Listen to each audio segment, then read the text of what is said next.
And now, introducing the new Sneaky Gman store on SD.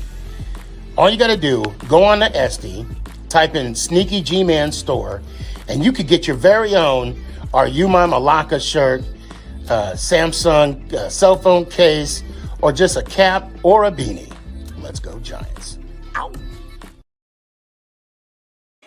Hey guys, I appreciate you wanting to enjoy the show. First, I got to give a couple shout outs. First off, I want to give a shout out to dresscomfy.com. She has the latest and greatest for Sneaky G-Man merch. So please, check it out. dresscomfy.com. Also want to give a shout out to 3 a.m. Water Hydration for the go-getters. Natural spring water. Go get it. Now let's go do the damn thing. Before we do the damn thing, I got to give a shout out to George's Trophies, aka Sergeant M replica trophies. Guys, Father's Day coming up soon. This is the perfect gift. Matter of fact, this is the perfect gift for any occasion. I mean, who wouldn't want a replica Super Bowl trophy of their team?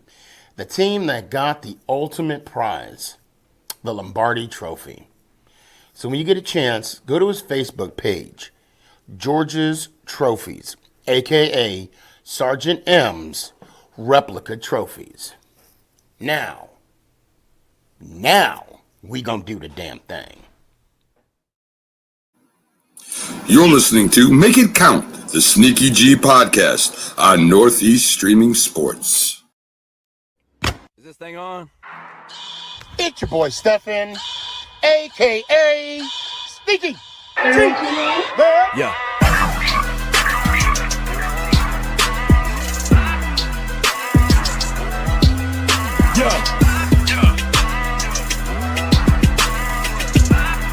Lyrical assassin. Let's go, Giants! Ow! What's going on, everybody? It's your boy Stefan, a.k.a. Sneaky G. What is up? We are, what are we, like 6 days in a wake up? That's a military term. Those that serve know exactly what I'm talking about. No, less than, no, we're like 5 days in a wake up. It is finally here. I'm gonna watch Thursday, but whatever, Eagles, whatever, blah, blah, blah.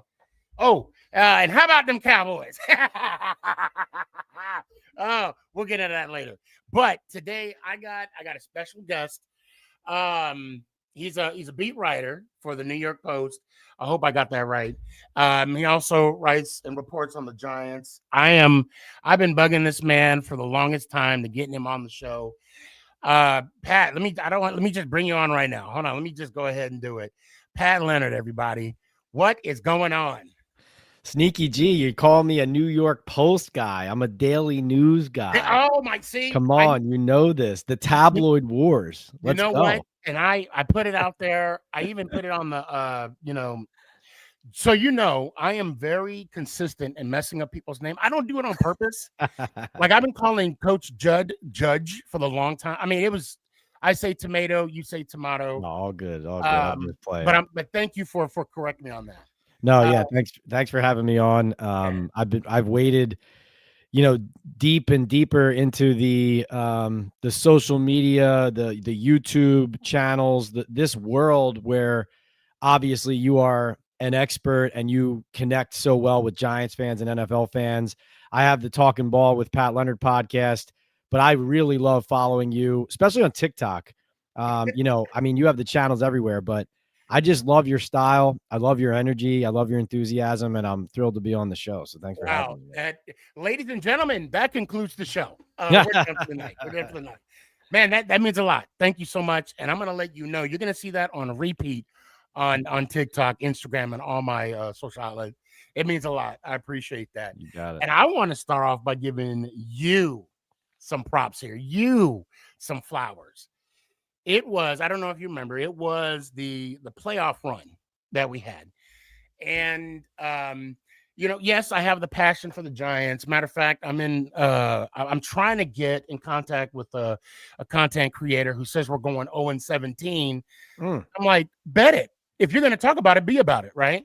And I say that you owned it. The playoff run. I think you said we were going to win. What was it? And I don't want to mess up. How many games you said we were going to win that year? Oh, that season, it was somewhere. It might have been 3.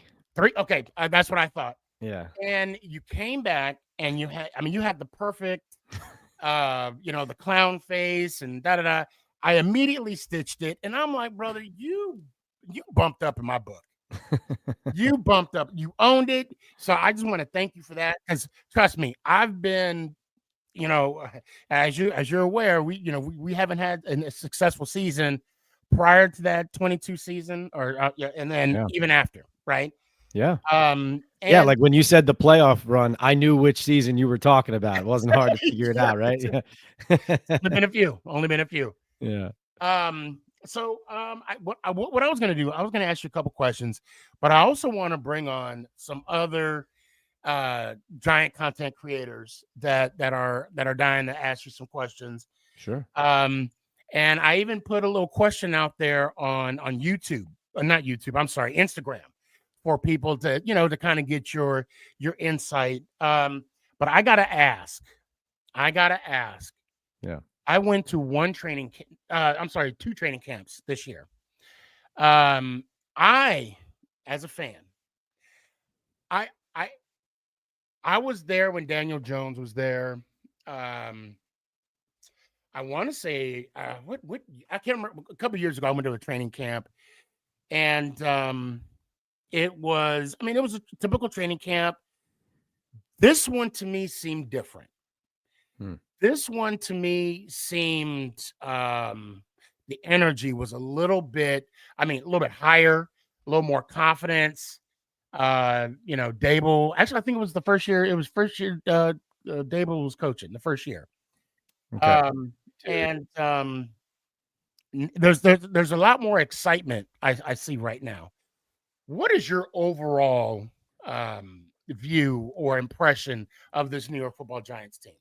Yeah, no, I don't think you're wrong about the energy around them. I've described it. My feeling is they have cautious optimism as an organization and as a team, that they have something special or different at the very least going with their current construct, their roster, the personnel they've added. I think there's a few different reasons for that. I think they're leaning very hard into the quarterback room. Changing is going to help transform the team and elevate everybody. And you've had Russell Wilson as the North Star that everybody knows to follow and was anointed the starter early for that purpose.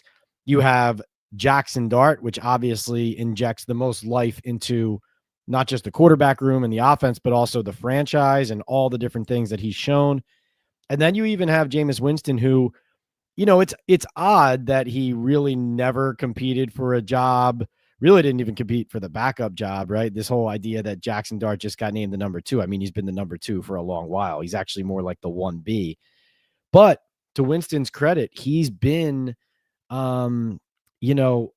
he's been the personality who has softened what could be a very delicate and difficult situation with all these quarterbacks. You got Russell Wilson with Dart looking over his shoulder. You got Jameis having to take a back seat to everybody and just accept it. And Winston's personality has been a motivational point for the offense, for the quarterback room, for the team, how he's handled it as a good teammate. I think overall, as far as what does this mean for their results, they need to just see a sliver of it translate into the real thing. I mean, they were the highest scoring team in the preseason in the NFL. Yep. Dart did what he did. He earned the right to be in the position he is on the depth chart. He validated in a lot of ways already.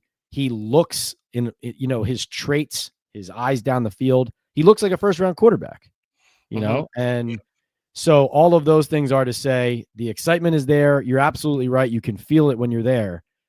The question is, can they get a result?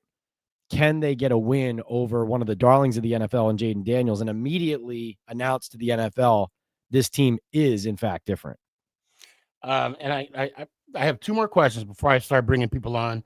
I see Yeah. them creeping up. I see Dash. I see G. Of course, Danny, you met a few minutes ago. Big Dash. Yeah, Big Dash. Big Dash, my guy. Yeah. What when you have those interviews with Coach Dable, okay? Mhm. Actually, him and I, we have some beef. He left the big guys club. We got to have a little conversation about that. But he looks good though. He looks good. He fluctuates though. Sometimes he rejoins it for a little bit. Yeah, but then he leaves it pretty quick. Well, look, you're skinny. You could say that. Okay, I'm looking at my perspective, right?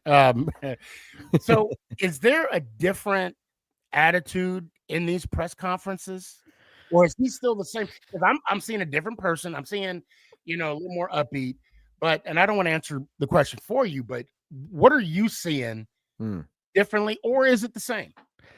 So I see both sides of this. I would start with, I do think he's well aware of the pressure that he's under in these initial games to show some progress, or else, right? He's very well aware of that.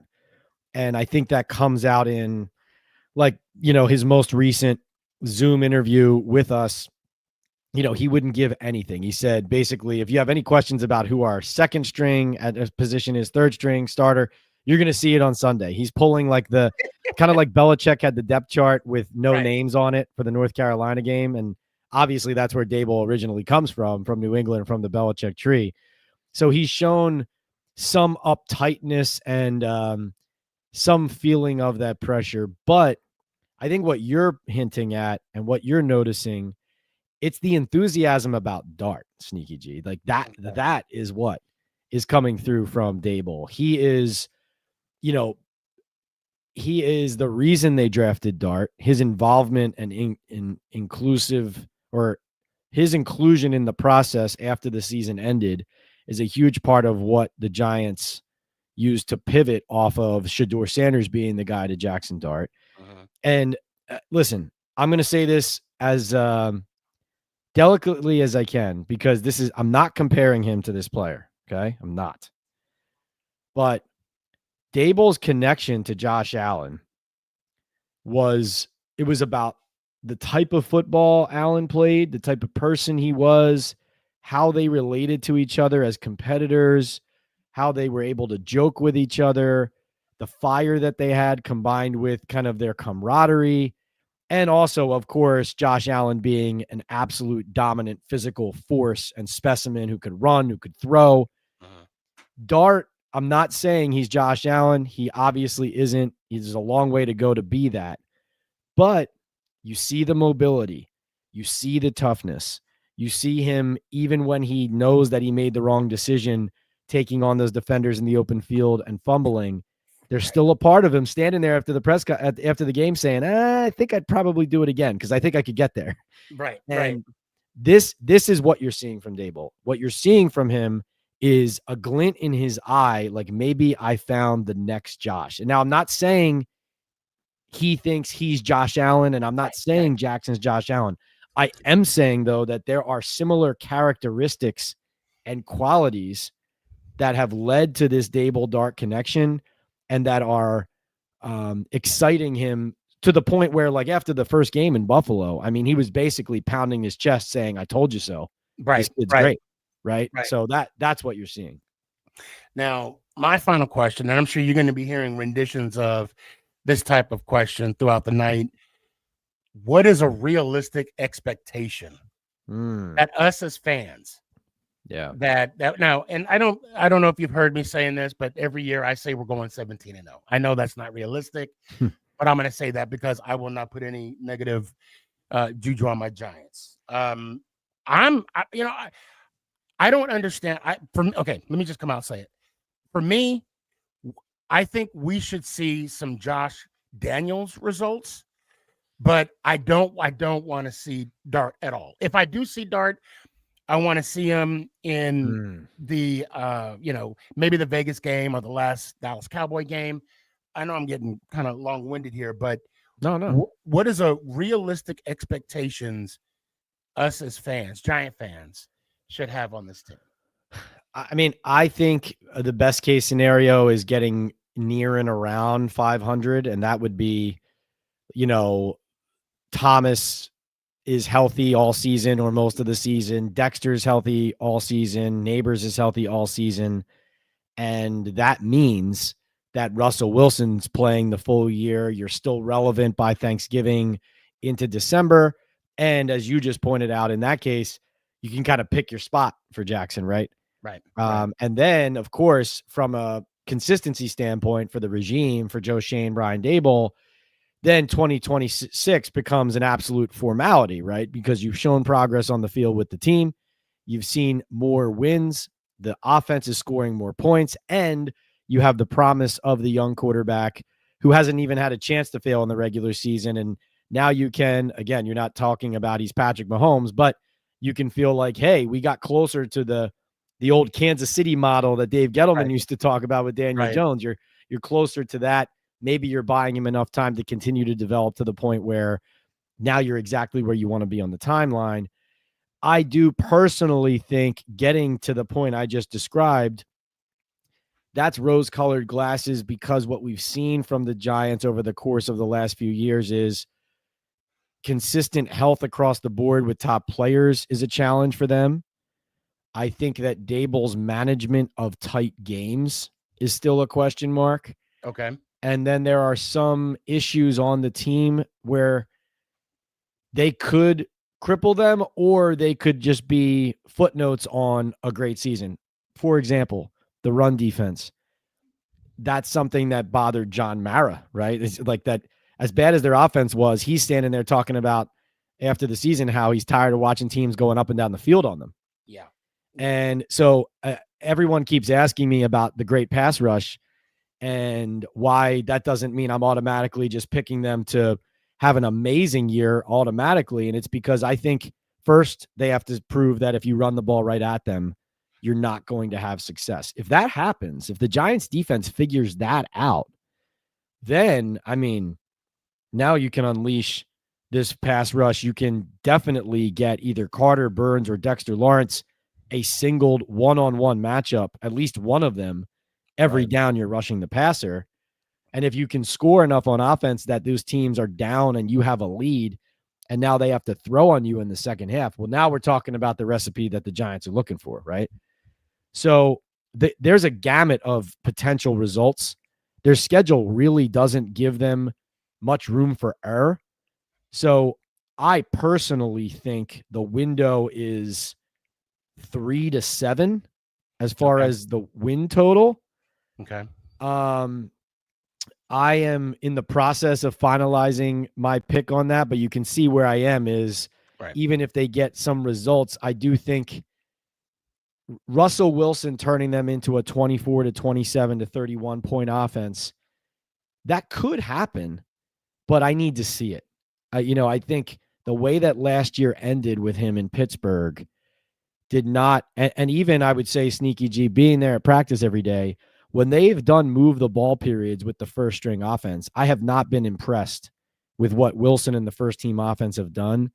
I liked a lot of what Dart did in those periods. I liked a lot of what Jameis did in those periods. And granted, he was going against third string and Dart was going against second string. The X factor, of course, on offense, there's the offensive line we talk about all the time. The best and brightest hope, obviously, but it bears repeating. Malik Neighbors was unguardable this summer, like unguardable.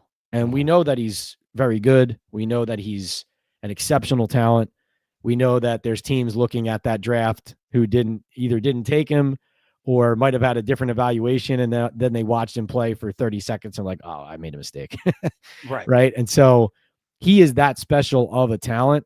If Wilson and or Dart can get the ball down the field to Malik and unlock the explosive plays and just make this offense a top 15 NFL offense, Sneaky G. It doesn't have to be top 5. If they can just be a top 15 offense and be in every game, now you're talking about that 500 area, that relevance in November, December, and all the arrows are pointing out up because of what we just saw from Jackson Dart. But this all points to, and I know this is a long-winded answer, apologies, but this all points to these first 2 weeks as being extremely pivotal. It's a 17-game season, but they need at least one result in these 2 games against the Commanders and the Cowboys, with the Chiefs on deck, with the Chargers on deck, with the Eagles not far behind, with the Saints in there.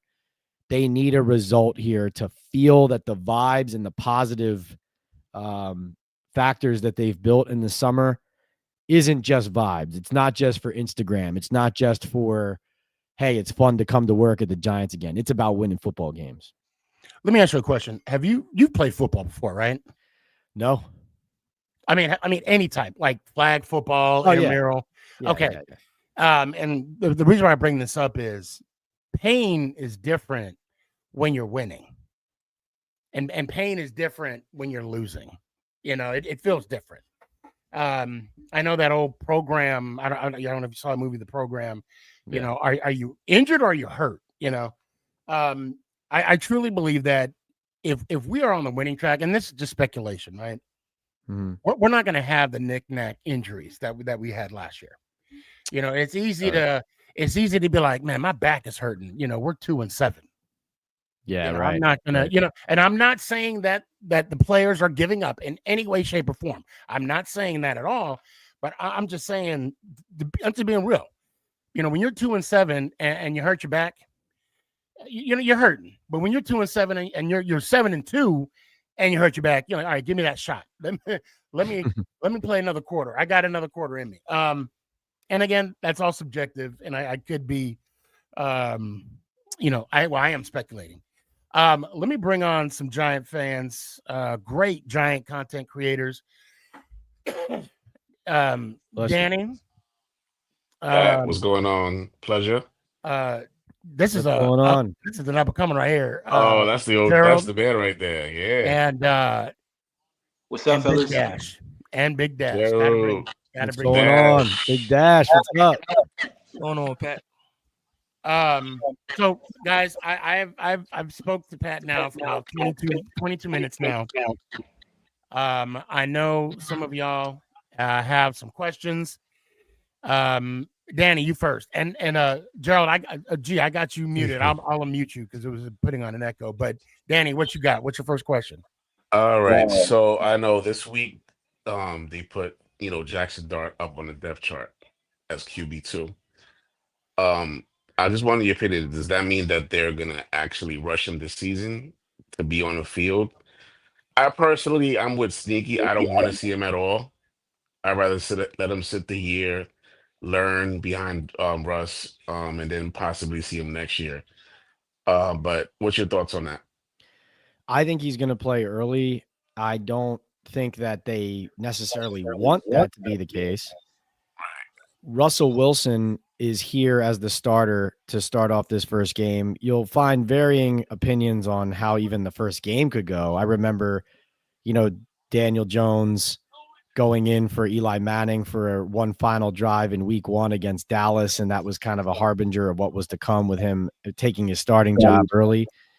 I'd be interested to see if there's a Dart package in week 1, if they try to wet the beak at all there. I do believe, to your point, him being the number 2 quarterback on the depth chart means, hey, if we wake up on a Sunday and Russell Wilson's sick, we feel firmly confident in Jackson Dart as our starter on that Sunday, right? Like that's what dressing him as your number 2 means.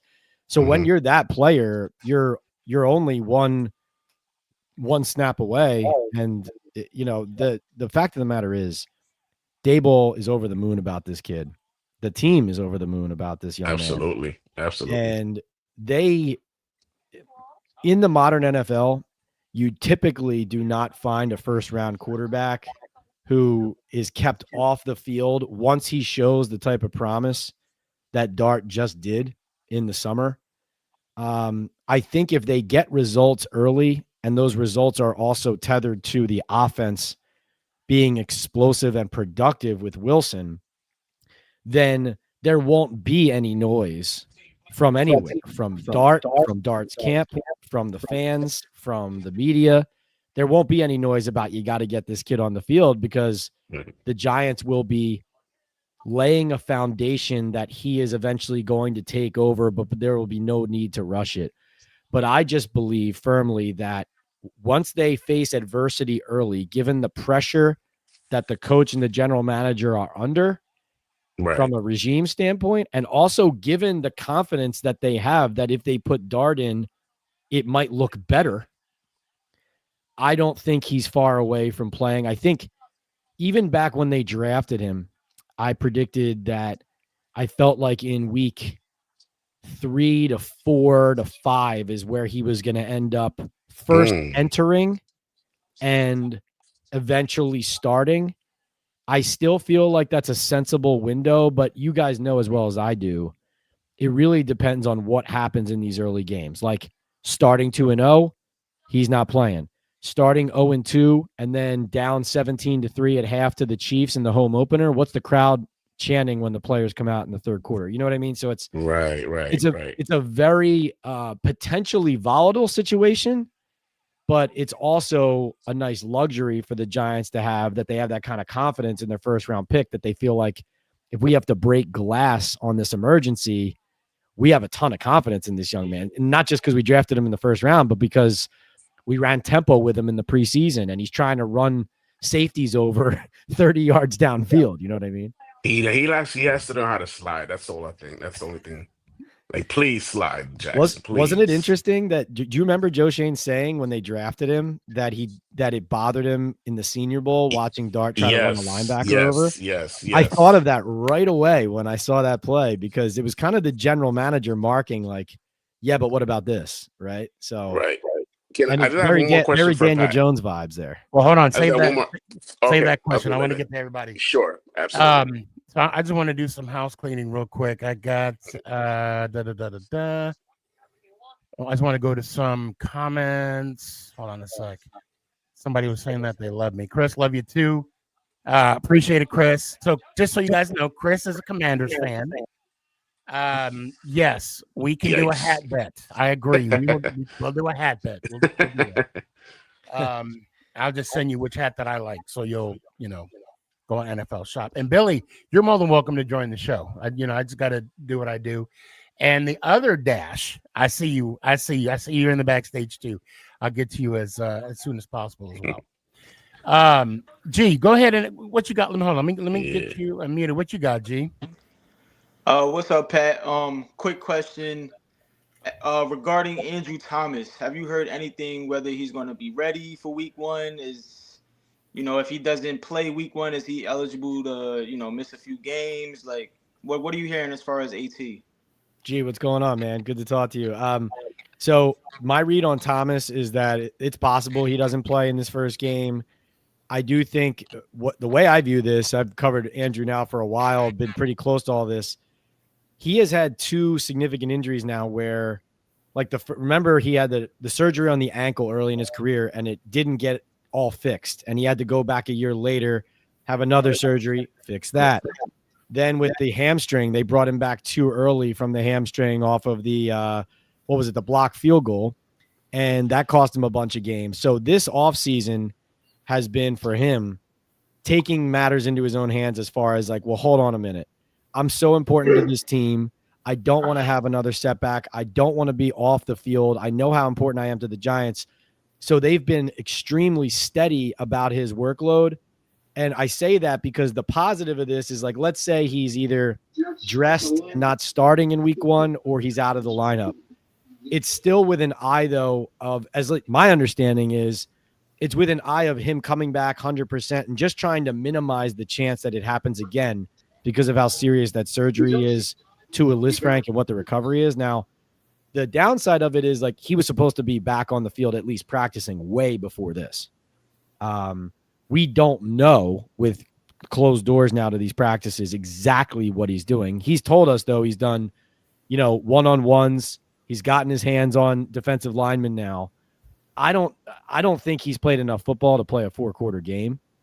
And I think that he's prioritizing long-term health over, let's say, rushing back. Like you saw Parsons say in Green Bay, that he could take like a shot for his back just to play in the first game. Like that's the opposite of the way Thomas and the Giants are thinking right now. And that is some concern too, regarding Thomas. I mean, that they're gonna have some. I mean, do you see that they might have some kind of pitch count with him? You know, I don't know that. I think it's really my take, the way I view it at the moment, as we sit on the verge of really seeing the injury report. But I think it's either going to be Hudson as the starter playing the game and Thomas waits till at least week 2, or it's Thomas plays and he's in. You know, I don't think there really would be a half measure to that. As you just noted, it does bear mentioning, as you just kind of reiterated the concern. You know, Andrew, going back to when he first was activated off of PUP, he was essentially saying what my eyes were telling me watching him work out on the grass, which was like every step from here on out is him seeing how his foot even responds. Like he hasn't gone through this stuff. So on a timeline scale of when he went back to one-on-ones, back to practice, to back to a game, it would be accelerated to get him suddenly in week 1 in a regular season game after not playing a lot of football. Like I know his intention going into training camp in early August. I know his intention, his hope was at some point there in late August to at least get some preseason game time to get some real football under his belt. So with him missing out on that, my view on it, my educated guess is that we don't see him in week 1, but that he would be eyeing an early season return. Like he's eligible to, if he doesn't play in week 1, play in week 2. If he doesn't play weeks 1 and week 2, he can still play in week 3. So he's not ineligible for a certain amount of games at the start of the year, even if he sits out week 1. Dash, what you got, man? Yeah, so I got a comment first, and it's cool to hang out with the cool guys right now. So shout out to everybody. Dash, you're the man.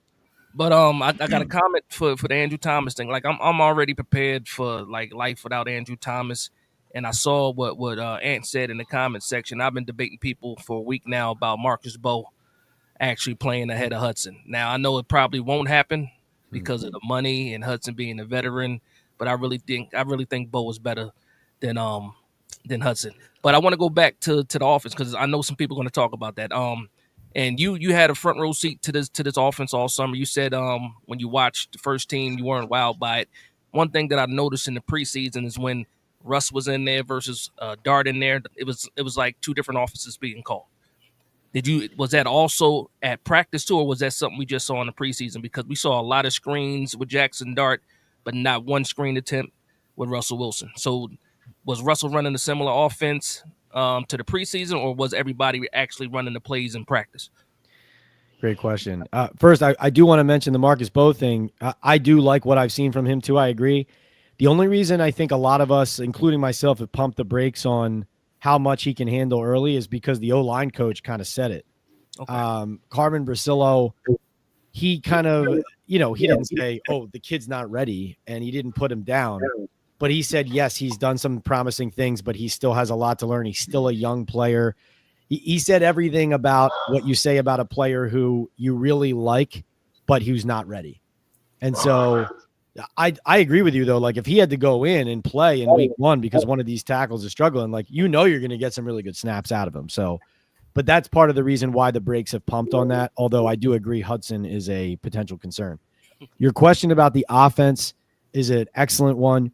I think we did not see in practice something as drastic in as far as how differently they called the game there for Russ versus Dart, especially going to that tempo with Dart, going to what he's comfortable with, back to his Ole Miss days, applying that with him and not really running the same concepts for Russ in that sense. Kafka was asked about that. He said, well, these are some things that Russell Wilson has done in his career, and Dart is a rookie that we're applying that. We're trying to put him in these situations because he hasn't been in them in the NFL. But I think a lot of what they're doing is while they're running a base offense for Russ and for the existing offense, what you saw and what you're noticing is they are ballooning it out and building the roots of something that everybody knows Jackson's eventually going to take over. So I view it as them laying bricks for something that is going to fit Dart's skill set that Russell was just kind of holding serve on at like a base level right now, if that makes sense. Makes a lot of sense. Thank you. Man. Casey, welcome to the show, man. You got a question for Pat? Yeah. Well, I wanted to say one thing about that. As far as the preseason and Russell Wilson versus Jackson Dart, Russ didn't really play. Like you didn't get a good sample size of Russ, to me, to say whether or not he's going to be successful in this offense or not. Jackson Dart had plenty of time. So I think that also made a big difference in what you saw. Now, my question is that how do you feel about our defensive backfield? Because we've made some upgrades, but Paulson Adebo didn't look all that great. I know he's coming off of an injury, but he's going to be corner one. And Deontay Banks is still not where I think he should be as somebody going into what is his fourth year or third year? Yeah. Third. Still can't. He still doesn't seem to be able to get his head around to see the ball. Which is sad because I thought by now he would have been there. But also we got Javon Holland. He looks, on paper, look like we got a decent secondary. But what have you seen? Yeah. No, good question. Good to talk to you, Casey. And yeah, just on the Russ thing too.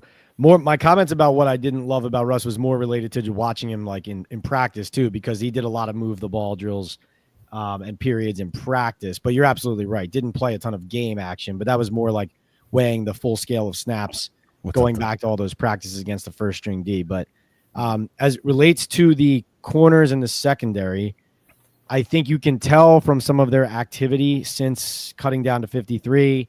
They add Rico Payton from the Saints and Bo Braid, the safety as well, but so they're adding defensive backs. I think that's twofold. That's number one, looking at special teams.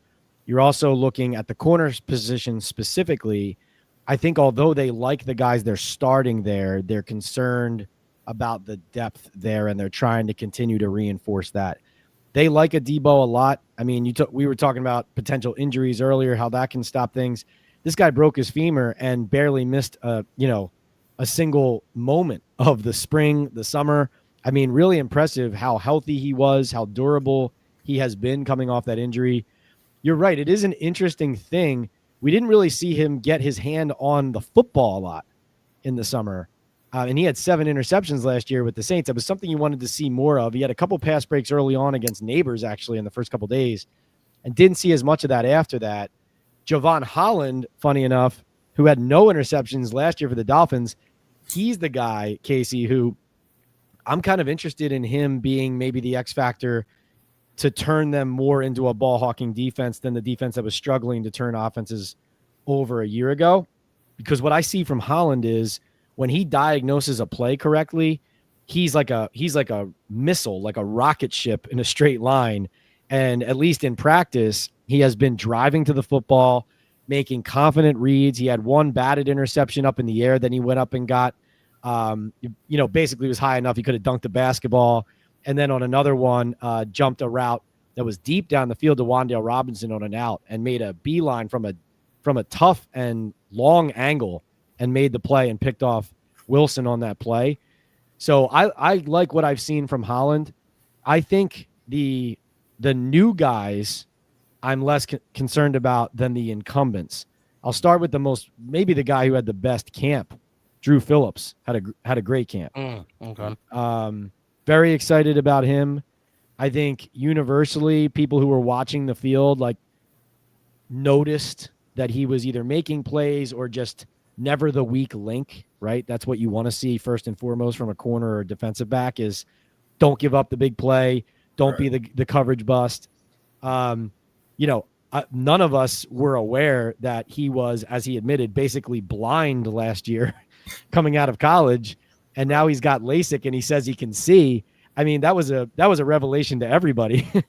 Yeah. I think a guy who didn't have any interceptions in college and I think had one last year probably expect him to get his hands on the football a little bit more. But I'm talking more about when I say concerns and who I want to see step up. Flott, Tyler Nubin, Deontay Banks then as a backup. These are guys who they all have skills and talents and things that they do well. But whether they're not consistent, whether it's in Flott's case, a lot of times it's health. Nubin last year took a lot of horrendous angles to the football. And Banks, as you noted, the physical part is there. The mental and the adjustments and the corrections of the killer issues is not. So what I liked seeing from Flott once he got healthy in camp and was playing in these preseason games, he was tackling really well on the outside. He made a couple really nice pass breakups. He was playing aggressively. He's got the build that you want for an outside corner. So you just need to see health and consistency from him.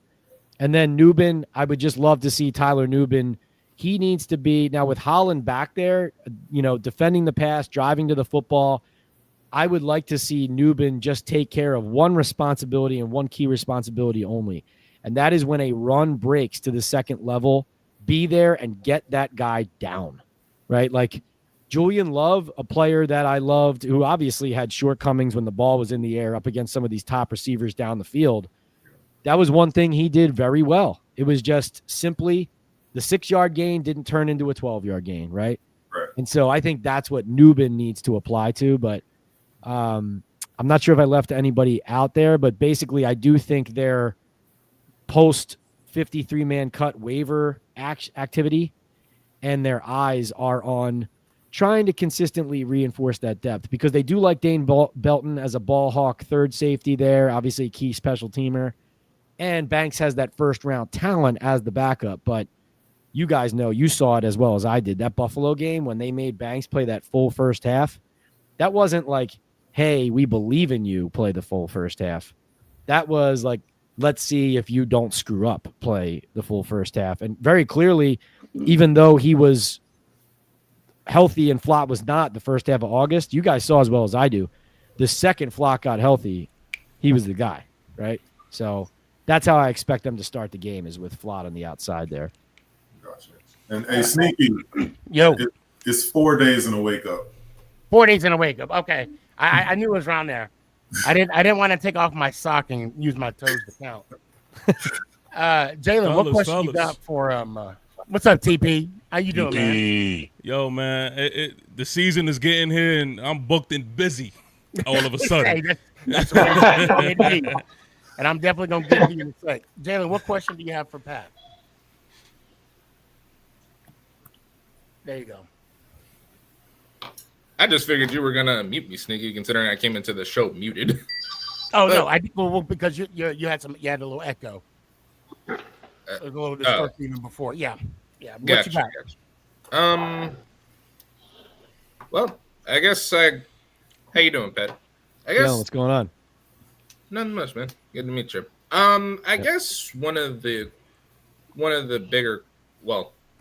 questions that I do have is like, how do you feel about the offensive line going into this year as a whole? Because that's been one of my biggest concerns all off season. Yeah, no, that's a good question. Well, my first part of that answer, so we were doing a Talking Ball live chat last night, and a guy asked me an interesting question. He said, if you look out 3 to 5 years on the Giants, what is your priority in building this team as they continue to go into 26, 27? And without even hesitating, I said the offensive line, because if you look at the line, whether you have confidence in it this year or not, they've had to patchwork it together, obviously going back to last year with a lot of free agent signings. Then this year they had Hudson, and he might have to start week 1 because your draft pick of the previous regime, Thomas, is still out. So they need to continue to reinforce this line with youth. Obviously, you hope Marcus Bowe is that at tackle for you, but you're looking at drafting a left tackle next year. You hope it doesn't come to this, but if John Michael Schmitz doesn't turn a corner, you might be back in that center market, right? Mm-hmm. Mm-hmm. Now, for this year, the way I see it is when the Giants, Joe Shane, Brian Dable specifically, they talk over and over again about the beginning of last season being a confidence boost for the line, and in their minds, it shows them that if Thomas stays healthy, And if they have their full 5 on the field, they feel like they can be a competent, competitive offense. They can run and throw the football effectively. I don't believe the line was that good in that stretch, but I do agree that it was sufficient to win football games in some of those stretches, particularly when they played Washington in week 2, when they played and when they went up to Seattle, right? Seattle was really the offense and the team's best game in a lot of ways before everything came down. I'll go across. Hudson concerns me. I think he's the kind of guy who's a backup for a reason. A lot of players who are backups, they can jump in and play a quarter or spell you mid-game. But if you have to start them and play a full 4, eventually you're going to see why they're typically a backup.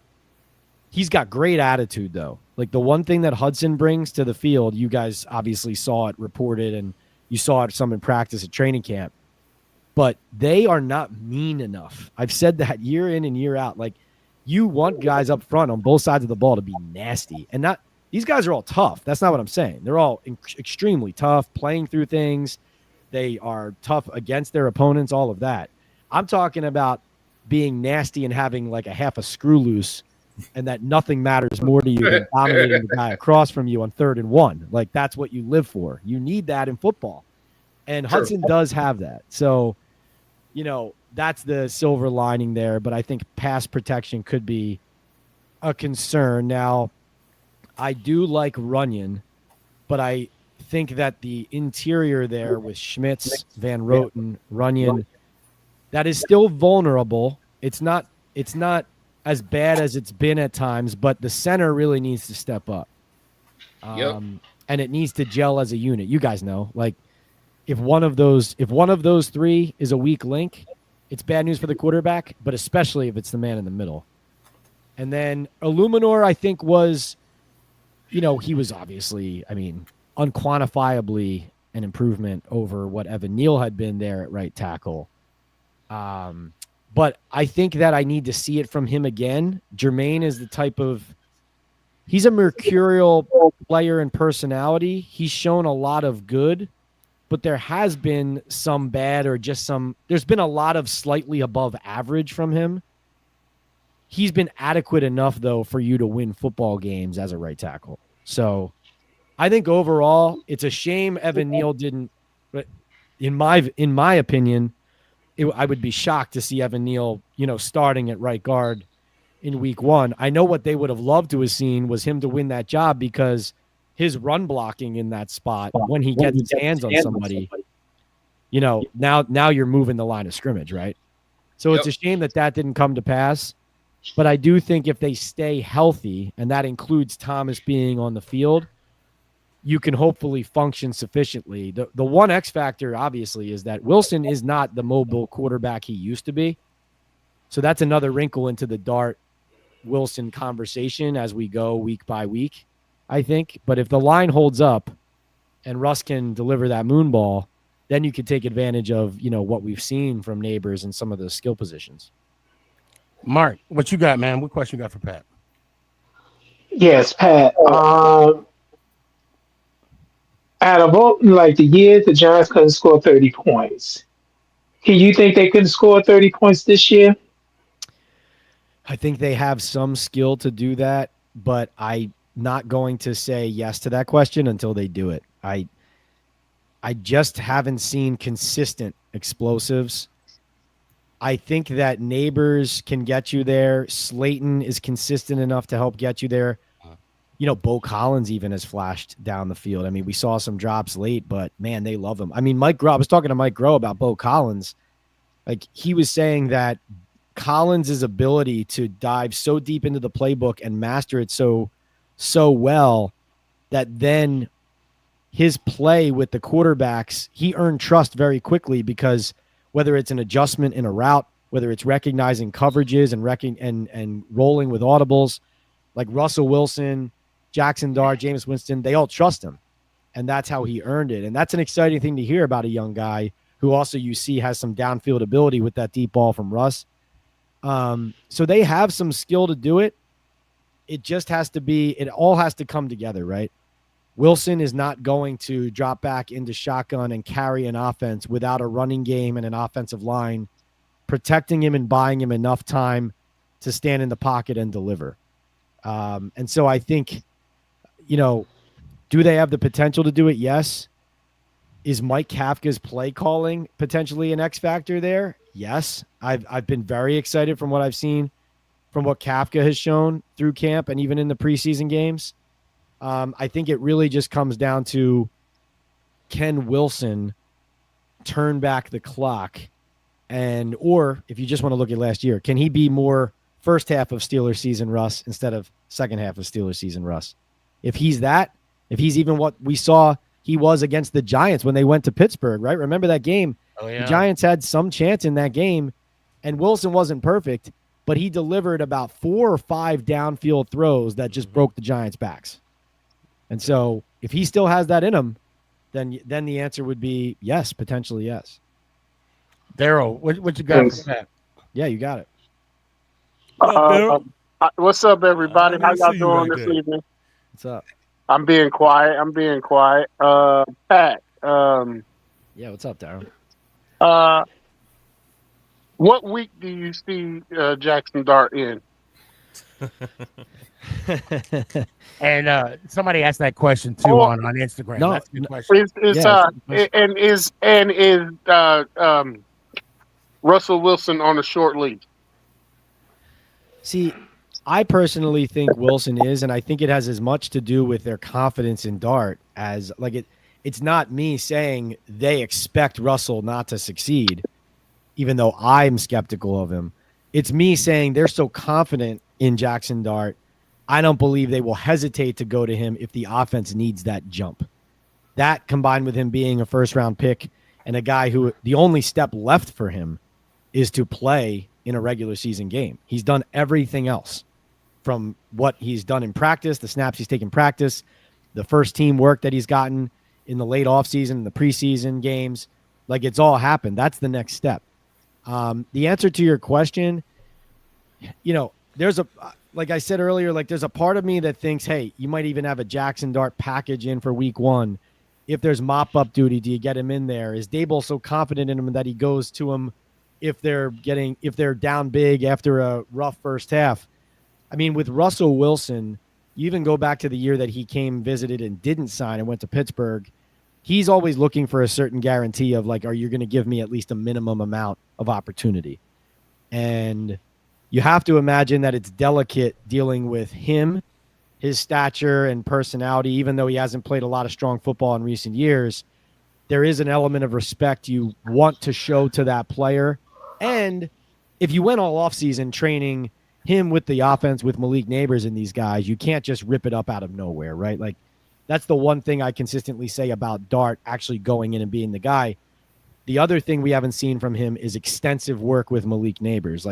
It's all the talk is Russ and Neighbors hanging out, Russ and Neighbors throwing together. Even when Neighbors doesn't practice, it's Russell Wilson and Malik Neighbors working after practice, throwing extra, making sure they're on each other's tendencies and on the same page. So that tells you that they're trying to give Russ at least enough time where when he gets pulled, there's nothing in the back of his mind that says, really, now, too soon? You want it to a point where it's going to be you look at that New Orleans game. That New Orleans game looks like an obvious landing spot if the early season doesn't go the way the Giants want it to. I, though, believe that also from experience, whether it's Daniel Jones or any of these other first-round quarterbacks, I mean, Joe Schoen and Brian Daboll, I believe it was Shane has said it twice. I'm pretty sure it was the general manager, has referenced the idea that they had no intention to play Josh Allen, and then suddenly he's going in the second half in week 1. Or the second quarter or second half in week 1. And he's mentioned that a couple times because once the games start, you don't know. And the pressure they're under is real. So even though I could sit here and tell you it's more likely week, 4, 5, or 6 than weeks 1, 2, or 3, if they hypothetically started 0-2 and were getting crushed by the Chiefs at home, and the home crowd knows that they've seen that the rookie quarterback looks like he's the real deal, then is that the moment? Is the crowd calling for it? Does Daboll feel pressure to do it? we can't take ourselves to that moment and know exactly how it's going to go. All I know is from experience, generally a player that's promising like this and who a team is invested in like this doesn't sit on the bench long. Wilson can control that with how effectively he plays early, though. Yeah, but we don't want to go into week 3 and Right. start the young kid, because that's just like Daniel Jones 2.0. I mean, Wilson has motivation too to play, because he's only on a 1-year deal. Yes. So, you know, this is his audition to try and get a new contract, whether it be with the Giants, which it's not going to be because of Jackson Dart, or somebody else. So this is his audition tape. So I believe he has to come out and actually perform if he really wants to continue playing in the NFL. Great point. Great point. TP. One more question. Hold on. I'm only getting one. I got to give TP a chance. We'll come back. I know. I'm sorry. I know Danny got another one too, and I got some questions on the comments too. I want to get to. TP, I know you frothing at the mouth. What you got, man? First off, Pat, what's up, man? Good to see you. Big fan of your work, man. Doing great things, man. Keep asking them questions, man. Speak for this fan base. Keep asking them questions. Thank you. But TP, now that you said that, I like, Pat, when you do your little your strut for your OO, the arrivals. Your OOTD, that's outfit of the day. You know, when you show everybody else. You're looking clean out there. I'll give you that. You got to work on your sock game, and we'll talk about that later. But, go ahead, TP. I love it. My question is from your humble opinion, is the aura of this team inside that locker room, like, we all are in the belief that this is different. Is that a true thing from which you have witnessed, from which you have seen? Because, to be honest with you, I'm banking on that alone. I'm banking on that feeling of, you know what, the Giants are all bought in. Everybody in that locker room is on the same page, understands the mission. Yeah, no, it is. There's a combination of restlessness and excitement in their locker room.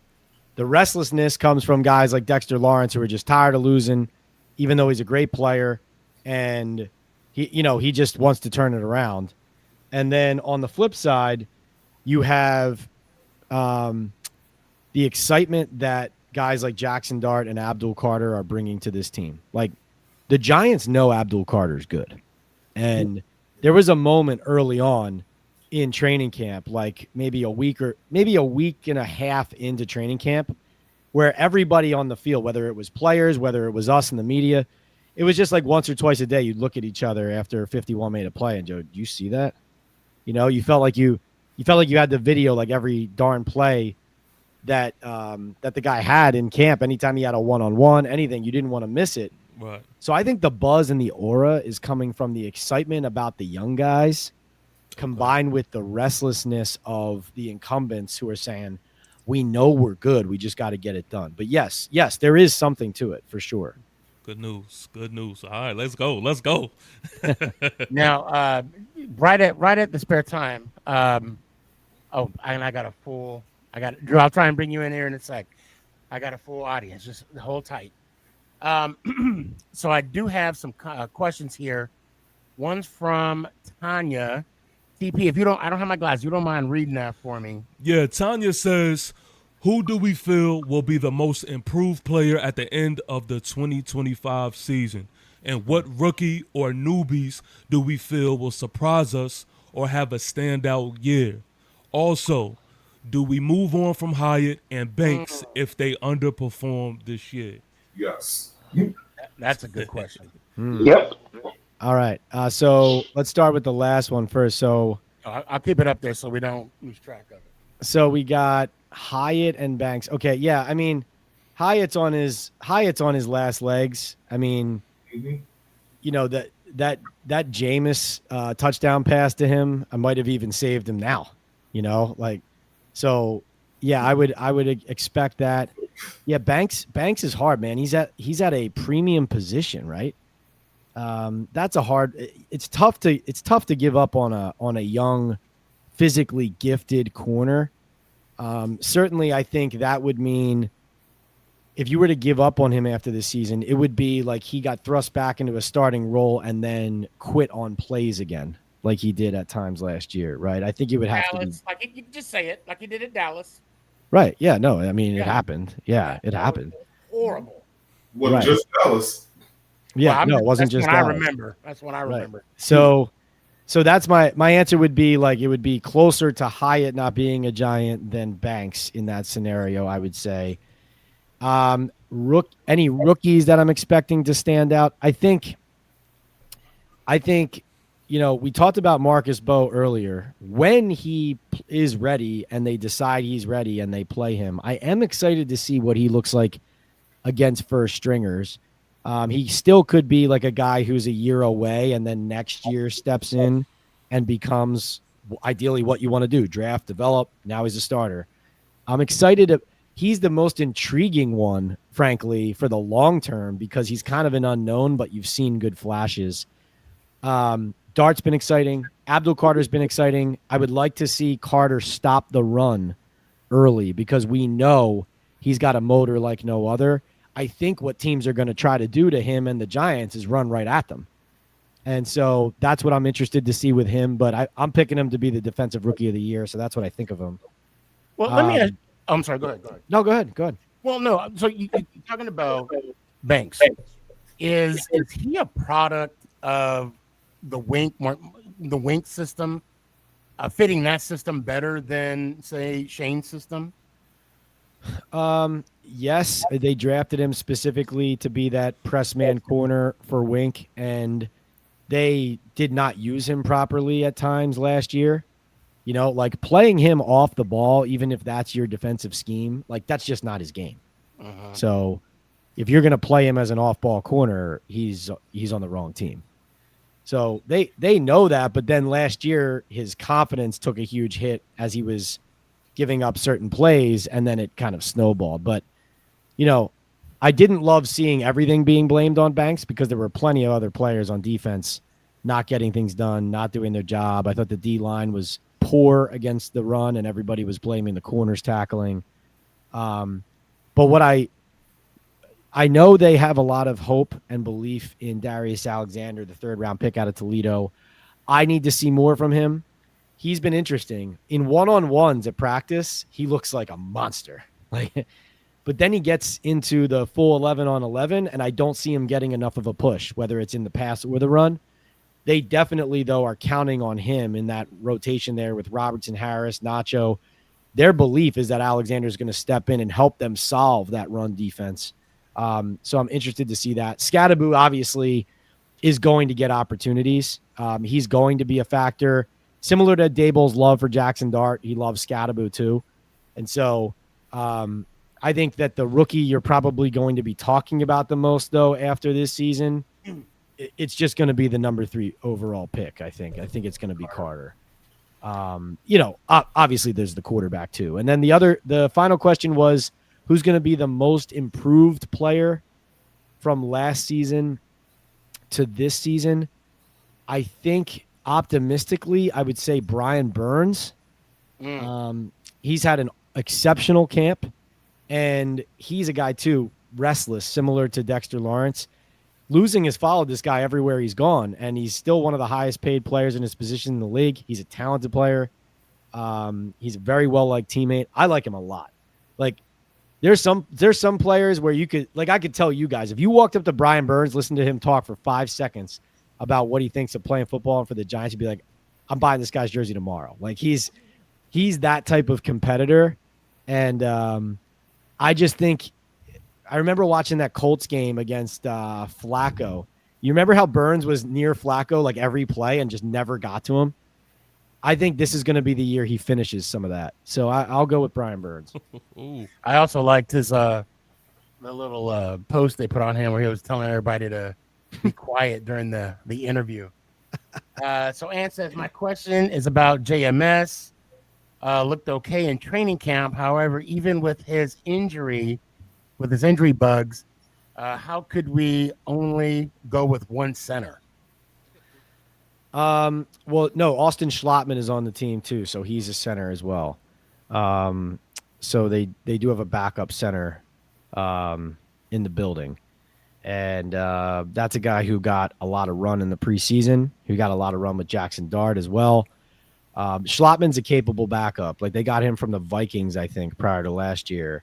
And I remember asking some people in Minnesota about him when the Giants got him. And, you know, that was at a point where the Giants were making some decisions that, you know, they were commonly criticized. And I remember one of the things that came back to me right away was like, no, solid player, solid backup center. And I was like, oh, that's good news. But, you know, he was hurt last year.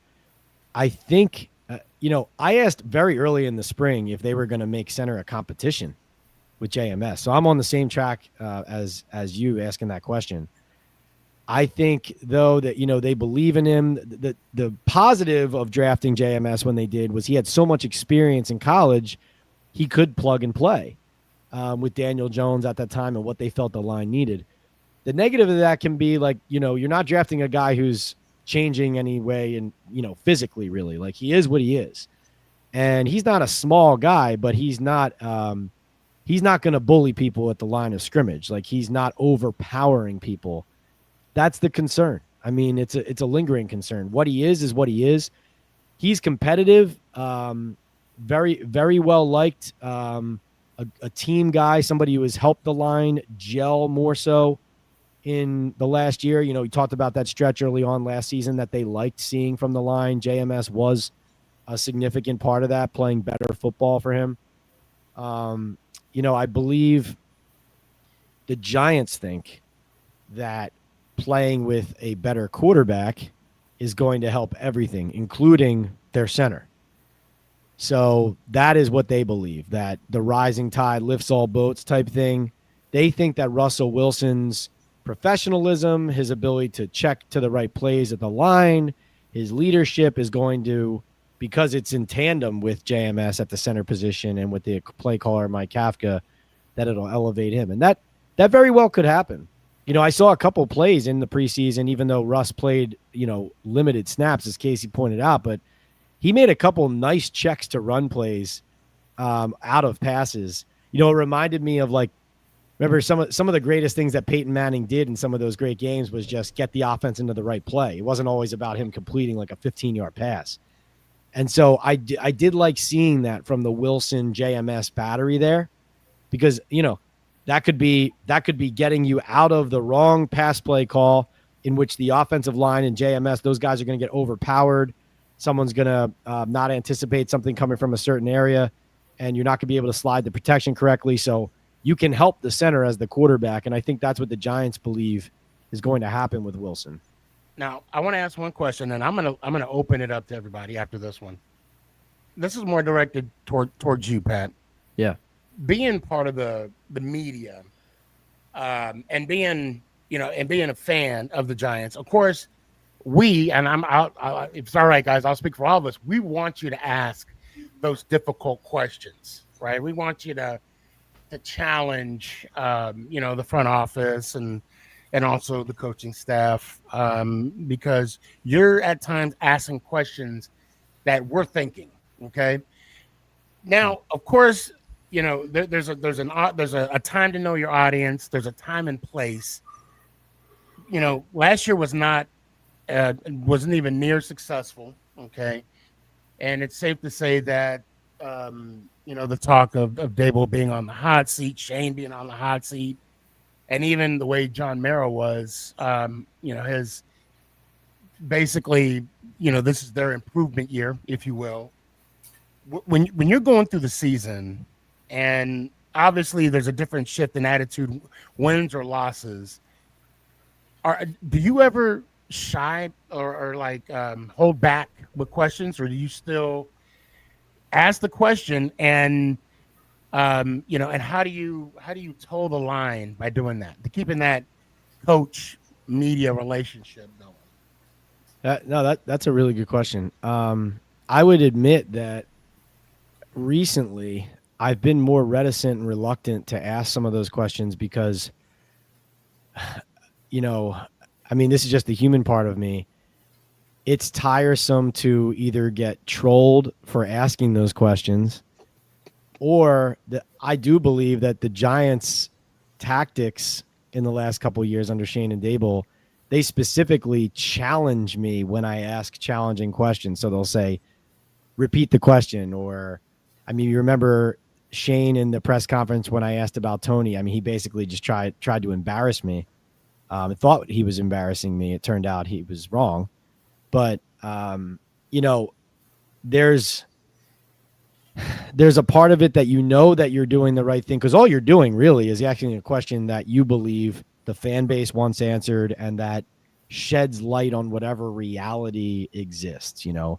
And it could be positive, it could be constructive, it could be analytical, could be negative, but I think there are moments, Sneaky G, where, like, regardless of how you feel about whether you want to take the blowback for asking this or not, sometimes questions just rise to the point of, like, it has to be asked here. And I would say it is also tiring sometimes always being the person asking those questions. Now, there are other people on the beat who ask those tough questions, but there is a pretty tight circle of people who are willing to stick their neck out and on camera after these games or after practices ask the tough thing that everybody in this Giants community knows needs to be asked. So it does become tough sometimes to have the eye of Sauron on you at all times. But I would say, like, last year when I asked that job security question to Daboll in week 2 in Washington, I didn't ask that because I wanted the guy to get fired or because I was trying to get clicks or have people Google my name. Right. I asked that question because I was told by people that if they had skidded to some sort of like 0-4, 0-5, that him losing his job early in the season was on the table. So I knew that from some corners of the building, that type of pressure was real, that Daboll felt that pressure. And so it did come across, I think, to some people as, how the heck is he asking that now? Right. But it was born out of, like, information I had. So generally, as a professional, what you want to do is when the information is behind it and dictates that the question needs to be asked, that's when you ask it. But then the part I started with was really the emotional element of it is, all right, even though I know this question needs to be asked and I want to know the answer and I think the fan base deserves to know the answer, I know I'm going to wake up tomorrow with people cursing me out, criticizing me, telling me I'm negative, that I hate the Giants, telling me they're unfollowing me, and I don't want to see that, so I'm not asking that today. I mean, that is something that goes through your head sometimes, of just being honest. And that's fair. That's fair. Galen, ask one more. If you have another question, because I do want to bring Drew in real quick. And don't go anywhere. I'll bring you back up. But you got a question for Pat? Yeah. Well, after hearing what you were just talking about, how do you, like, deal with that, man? Like, that just sounds like ridiculously just overly complicated. Yeah, you mean those decisions? Not the decision portion. I mean, like, that's part of the job. It's like people cursing you out, criticizing you. Like, I'm guessing they send you death threats too. I've gotten it all. Swear. I've gotten it all. I think, well, first thing is, like, you anytime it becomes way too much or it's super negative or it gets personal and you makes you upset, like you said about how difficult that is, you do step back and you say to yourself, listen, I cover the New York Giants for a living. I am so lucky. You know what I mean? And yeah, that does sound fun. And so but it's hard to do that sometimes because you're a human. So you're not thinking that way in the moment. But, like, the reality is, like, I'm not digging ditches here, you know? And, but it is the trade-off of being in the public eye and sticking your neck out. You know, the trade-off is you're going to catch some shrapnel. You're going to get attention. You have people like Jerry Jones who think that, you know, any press is good press, right? You know? So sometimes you tell yourself that. You're like, hey, if everyone's angry at me, they're talking about me, you know? You try to tell yourself that kind of thing. But yeah, no, I think as long as you don't you try not to take yourself too seriously. Like, I'm well aware that, like, we're all the same thing. We are all, you know, diehard sports fans, people who love talking football, love talking Giants, love talking all this.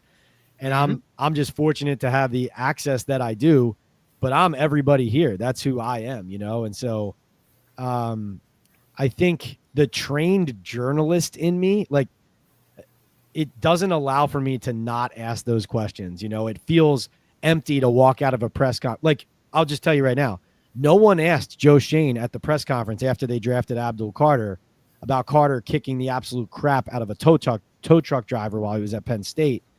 And I think he got a couple misdemeanor convictions, something like that. Now, listen, things happen, right? Like, I'm not saying he's a bad guy. Like, I'm not saying any of that.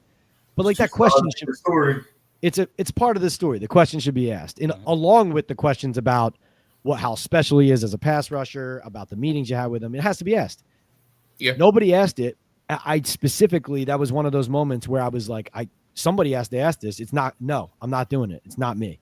It's not me today. Because I just didn't be that guy. I didn't want to deal with it. And now that's me not doing my job, honestly. Like, I'm doing you guys a disservice by not asking that. Right. But to me, it's, so yeah, no, it's hard. The trolling and the making things personal, I've had moments in my career where I've had, basically in hindsight, you're like, was that like a mini nervous breakdown? You know what I mean? Like, there's been one or two moments like that where you take a deep breath and you say, I'm sure you guys see it too on social, like even with you guys, with your followers, like there's sometimes decisions about blocking someone who's being disrespectful. There's sometimes you just want to step away and say, well, I'm not going to look at it at all.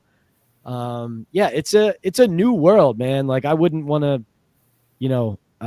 be my kids right now growing up in the world where you have to deal with some of the faceless blowback. Oh, that was the last thing I wanted to say. And sorry for being long-winded. Cut me off if I'm going too long. But the other thing is, I really like this type of live interaction with fans and with people. Like, I think that the more faceless and the more anonymity that people receive, like on Twitter or somewhere where they don't have to show their face, it could just be the old Twitter egg, with a bunch of numbers and letters as your handle. That's more the place where people talk like that to me. Like, I like doing the Talking Ball podcast live with fans. I do that after games. I do it Mondays and Thursdays. And I love doing this show with you guys right now because you're here on camera putting yourself out there. Yep. And you're showing me that respect by sharing that with me. And, we're all here treating each other like human beings. And that doesn't mean we can't argue. Like, I like going back and forth on stuff. I like being challenged. But I do think this forum is like more human. Let me stop you right there. A couple weeks ago, we did a top 20 Giants.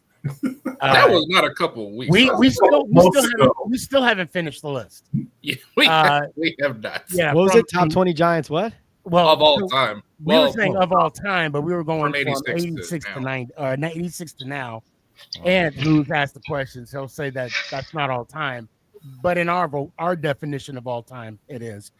But yeah, we were, and especially, of course, people have their loyalties to. For me, it's Phil Simms. We got Banks with Dash and Beckham with TP. So also with this show, we do have a tradition that we do, and everybody, doesn't matter who or what team you're rooting for, you got to say it. Jalen, I'll let you be the first example. I'll bring you back on. Don't worry about it. Okay. Let me hear one time. Let's go Giants. Ow! Appreciate you. We all say that. Dallas Cowboy fans, it don't matter. It don't matter. I do want to bring up Drew real quick. And before I get Drew, welcome to the show. Thank you. Pat, Drew, what's up, man? Can you read the comments by any chance? You're asking me if I can read the comments? Yeah. Yes, I see them right now. Okay. I didn't want to post it. I want to see if you see what I'm seeing. Someone. Okay. Ant's asking you a question about a fellow journalist. Would you be right if I post that? I don't see that specific question, but I don't care. Yeah, go ahead. Okay, here we go. So, and this is so this is the question that I wanted to ask. I was going to let you finish, but then of course Ant popped it up. So, and I'm actually trying to get Jordan on the show as well. So, Jordan, if you happen to see this clip, which you will, because I'm gonna put it on TikTok and Instagram and YouTube, and I'm gonna tag you in it. So, just so you know, he's probably gonna see this. So, what'd you say about his mom? No, I'm kidding. Go ahead. What you got? Yeah, no, Jordan's a great guy, true professional. His podcast is a good podcast, like Breaking Big Blue. He does. I like his podcast a lot. He's very good on the radio as well. He does a lot of ESPN radio. I think Jordan's so it's very interesting. When you're in our business, we are all in the media room together, right? It's me, it's the guys from the Post, it's Newsday, it's ESPN, it's The Athletic, it's SNY, it's all those things, right? It's Bergen Record. So everybody in there is covering the Giants, but not everybody has the same job because The Athletic is writing at a different pace than I'm writing at a daily newspaper / website. Then you have Jordan's job, which is ESPN. It's television. It's right. It's on the web. It's him doing radio. It's him doing a podcast, but he's also working on a huge team for a rights holder that, his colleagues are the Adam Schefters, the Jeremy Fowlers, the newsbreakers, but then he has to be a newsbreaker too. And so what I see from Jordan is a very professional balance of a challenging, high profile job. And it's, listen, I think if anyone is not doing the dip your toe in the water of everything in media right now, you're doing it wrong. Like you have to be versatile. So even though I work at the Daily News, I have a podcast. I go live with fans on YouTube. I'm on TikTok, Instagram, everything. You kind of got to be everywhere, but I'm also writing. I'm also working the sources. I think what Jordan does is he navigates the balance well of if ESPN asks him to write 3 stories one week, he does it. If it's no stories, but he's on TV twice, that's what he does. And he's also been somebody who he was on the beat before I was and has, was kind of a guy who he's competitive, but also welcomes you into the beat, puts his arm around you. And, we share a minimal amount as competitors, obviously, but. And saying you're being way too PC, Pat. Way too PC. Well, hey, you want me to guy, Ant? If you want me to tell him that I've seen him throw a golf club, what do you want me to No, Jordan is a good guy. I mean, I'm not. Nothing I just said is BS. I'm sorry it sounded like that. No. Drew, welcome, man. It's good seeing you. Good seeing you. What you got? First off, I love that Pat brought up the Abdul Carter tow truck incident because I brought it up on your show before, and nobody knew about it when I mentioned it because for some reason they got no press. The man dragged a tow truck driver out of a car. The man's just trying to do his job. Yeah. Right. Yeah. It's not nothing. Yeah. That's a personality concern. I'm sorry. That's something I've been shocked wasn't a bigger story, especially in New York. But didn't that happen? And I'm not trying to mitigate what happened did happen. You're right. It is something. But didn't that happen his sophomore year? I can look exactly when it was, but when Micah Parsons came out, for example, what do we keep on hearing? He wasn't a good locker room guy. He had hazing incidents. There was all these things about him. You didn't hear a damn thing about Abdul Carter. It was all just talk about the injuries. Yeah. It was What's up, Big Dash? I said it is Penn State at the end of the day. Yes, it is. Right. Yeah, it is. Well, the word on Carter was that in college he was a less beloved teammate at Penn State than Parsons. Mm-hmm. And by that I mean Parsons was more connected to the rest of the team. Carter is more like the silent, assassin of, walking alone to the next town in the night type deal. That doesn't have to be a bad thing, but there's definitely some ego there in the scouting report. And obviously I agree, that tow truck incident that did reflect, along with hearing some of those other things about him, it does make you wonder how he'll handle the spotlight, pressure, adversity, those kind of things. I will say though, you do love hearing some of these. I mean, I'm not talking about the physical violence on somebody, but you do love hearing that this guy is a one-track mind to the quarterback as your number 3 overall pick as a pass rusher. So, That's true. but yeah, absolutely. Like that is an underreported story. And like I said, I mean, I dropped the ball and didn't do a good enough job for you guys, but I gave you the reason why. G, you got anything? You got anything for Pat, G? Just to piggyback a little bit on the whole Micah Parsons, I think Micah Parsons' personality is a little more out there than Abdul Carter. That's probably why he's a little more loved over there compared to Carter. Just seeing how Micah is with his little podcast and all of that stuff. I think that's probably why he's like a little more out there compared to Abdul. But I think Abdul will be all right.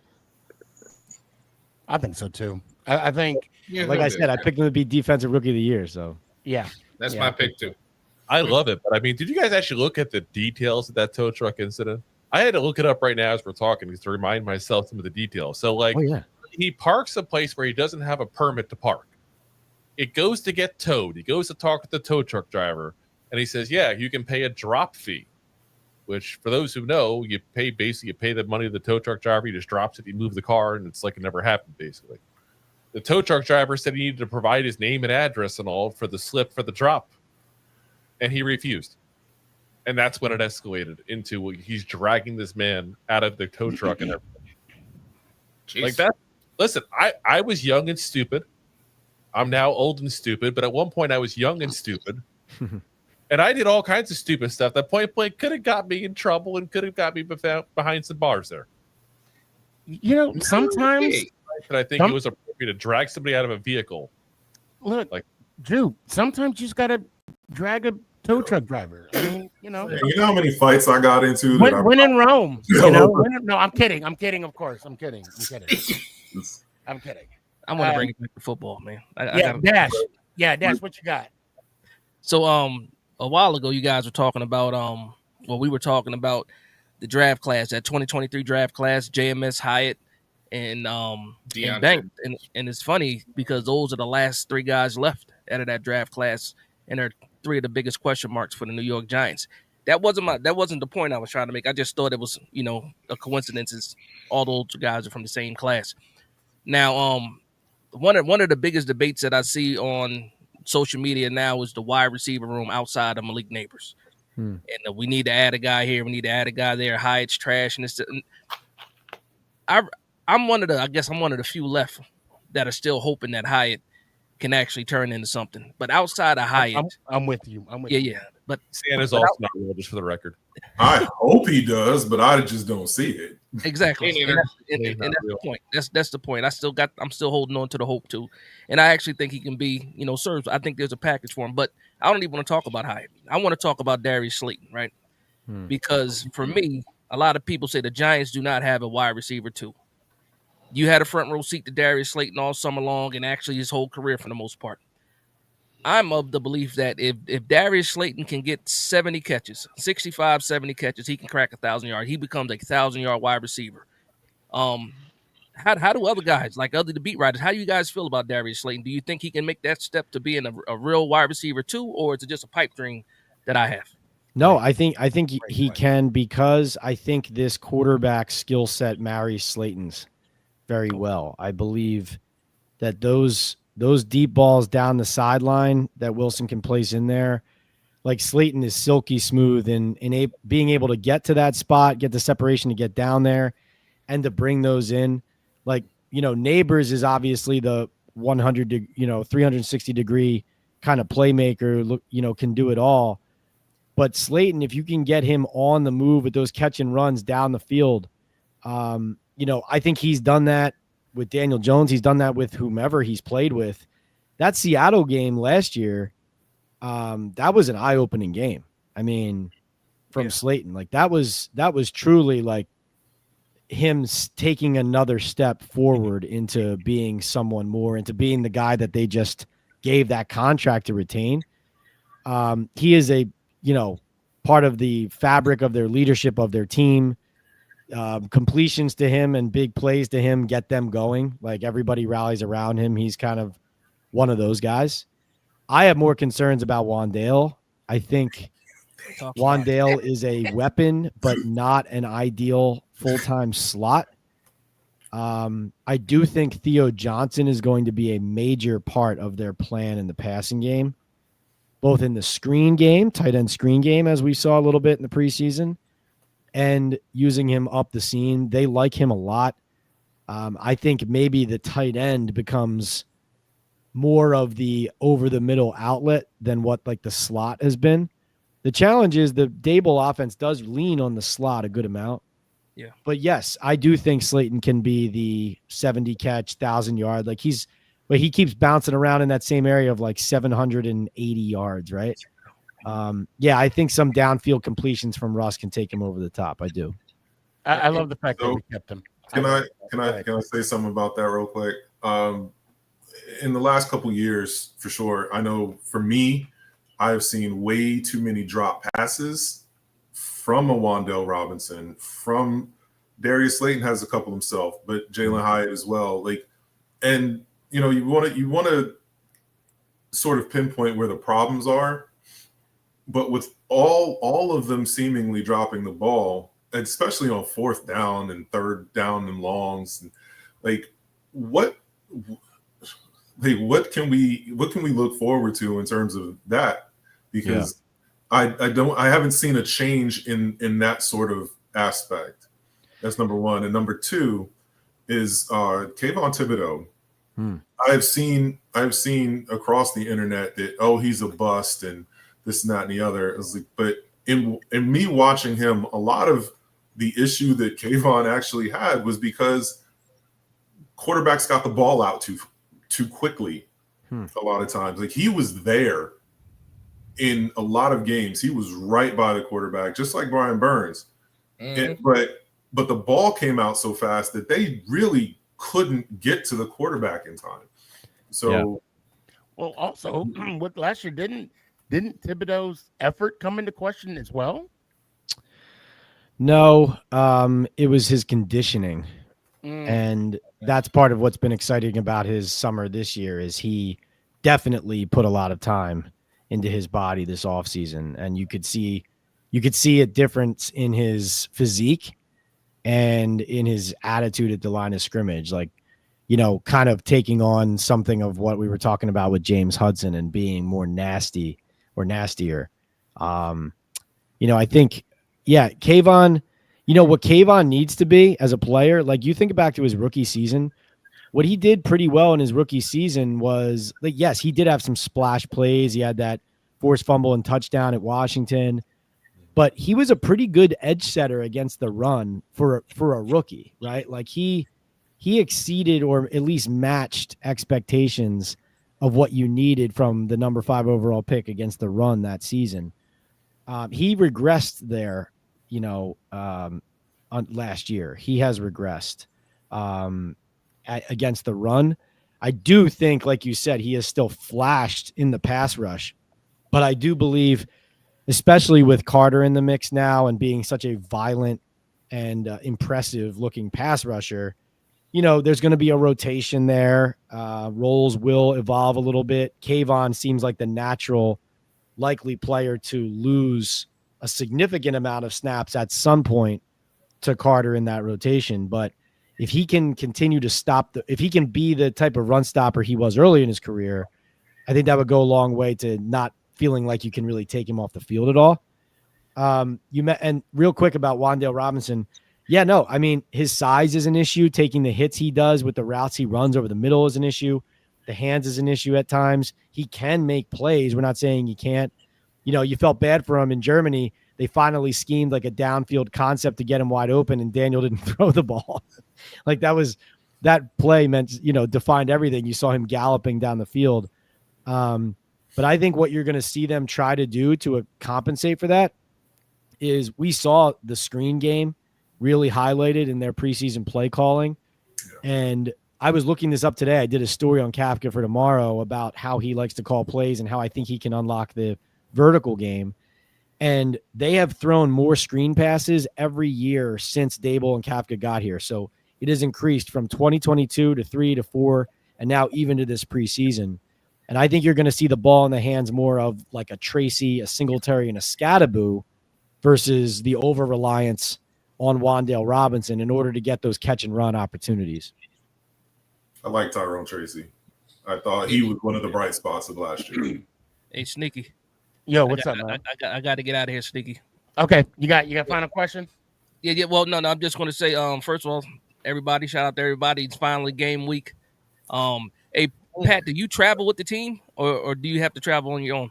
Yeah, I follow them on my own, so I'll take the train down on Saturday. Yeah, listen. Well, I can't wait for Sunday. We're gonna dog walk the Washington Commanders, in Washington. That's what's gonna happen. But outside of that, again, shout out to everybody. Pat, thanks for hanging out with us. Let's go Giants. Ow! Appreciate you, fam. Thanks, I'll talk to you a Dash. little bit later. I was going to tell him too. I actually have the perfect package for Jalen Hyatt. It's called a severance package. Shit.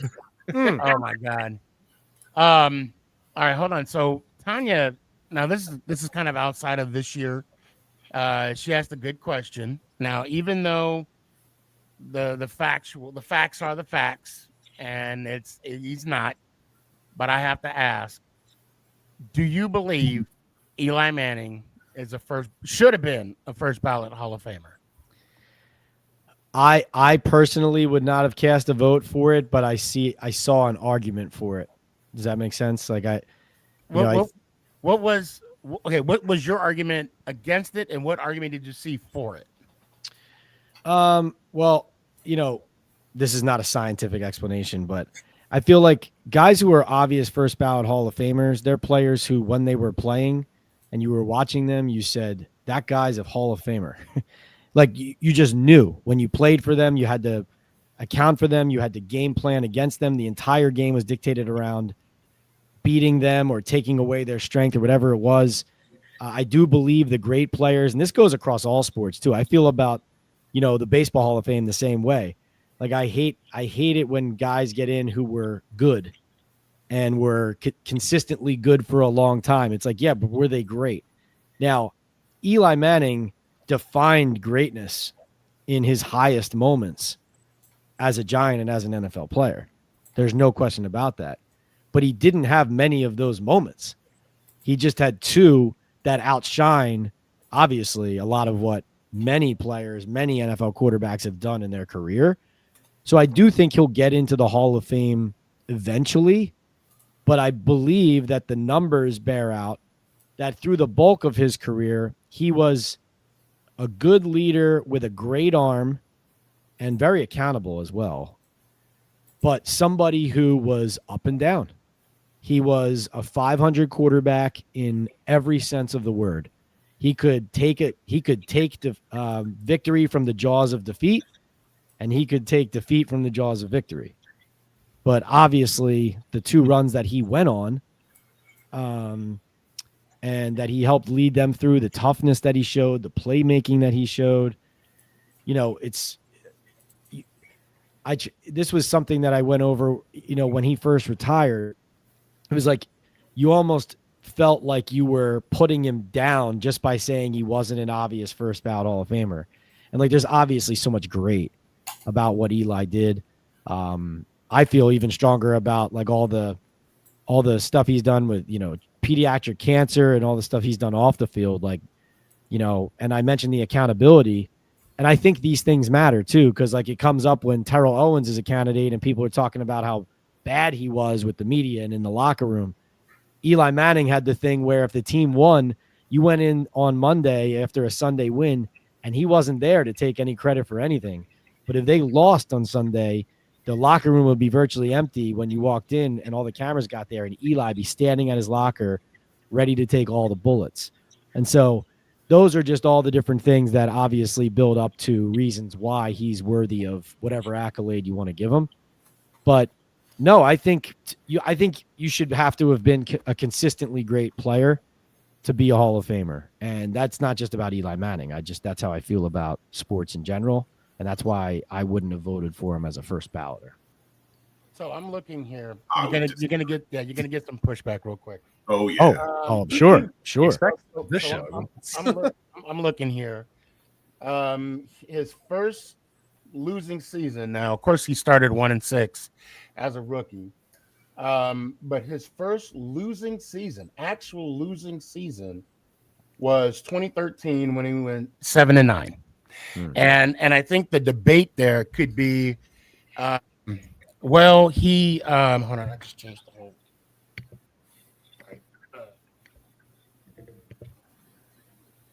You gotta love live TV.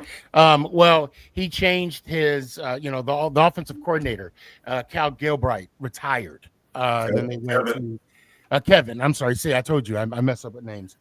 Retired, and then they went and switched to McAdoo's West Coast offense. The football Giants is not a West Coast type team.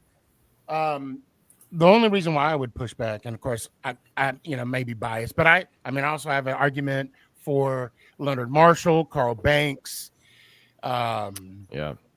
Tiki Barber, so many other Giants that are worthy. Amani Toomer.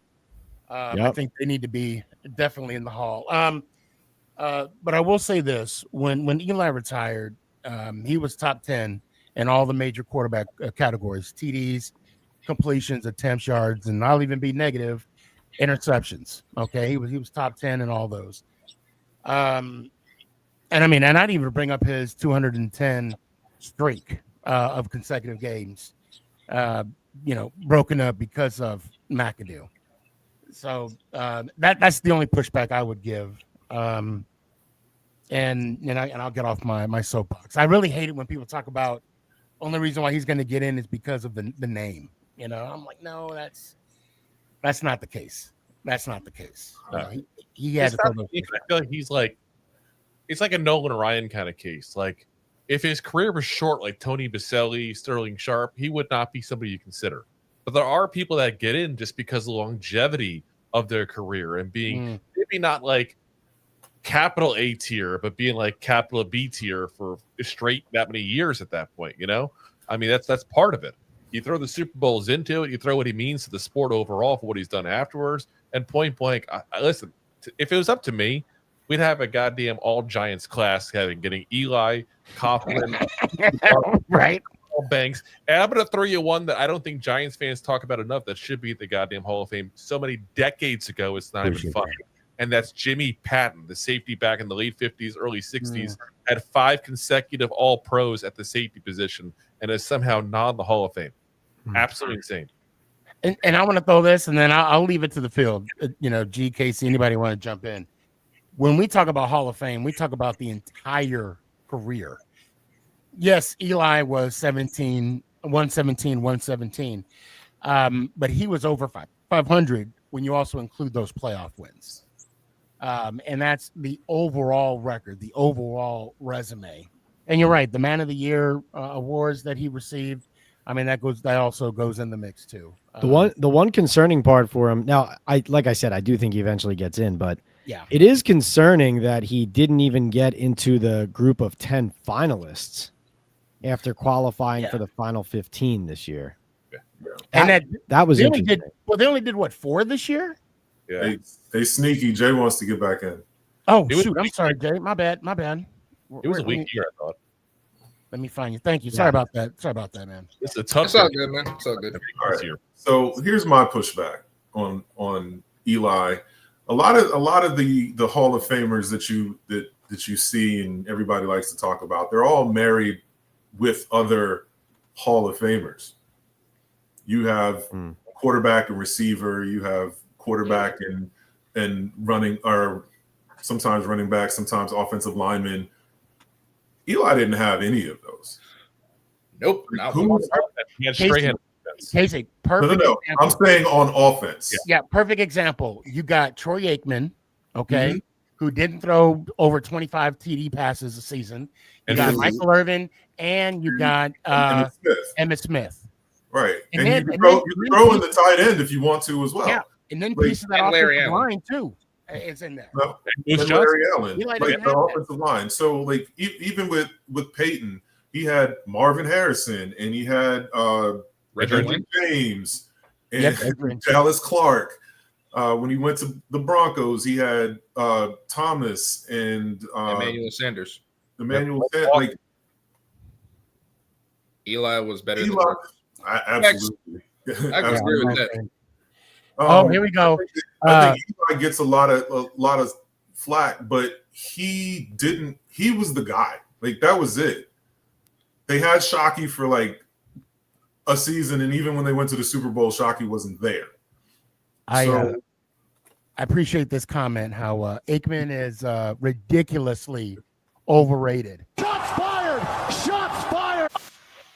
So I think Eli deserved that nod for everything that he had to accomplish without really that type of help that a lot of those other guys did have. True.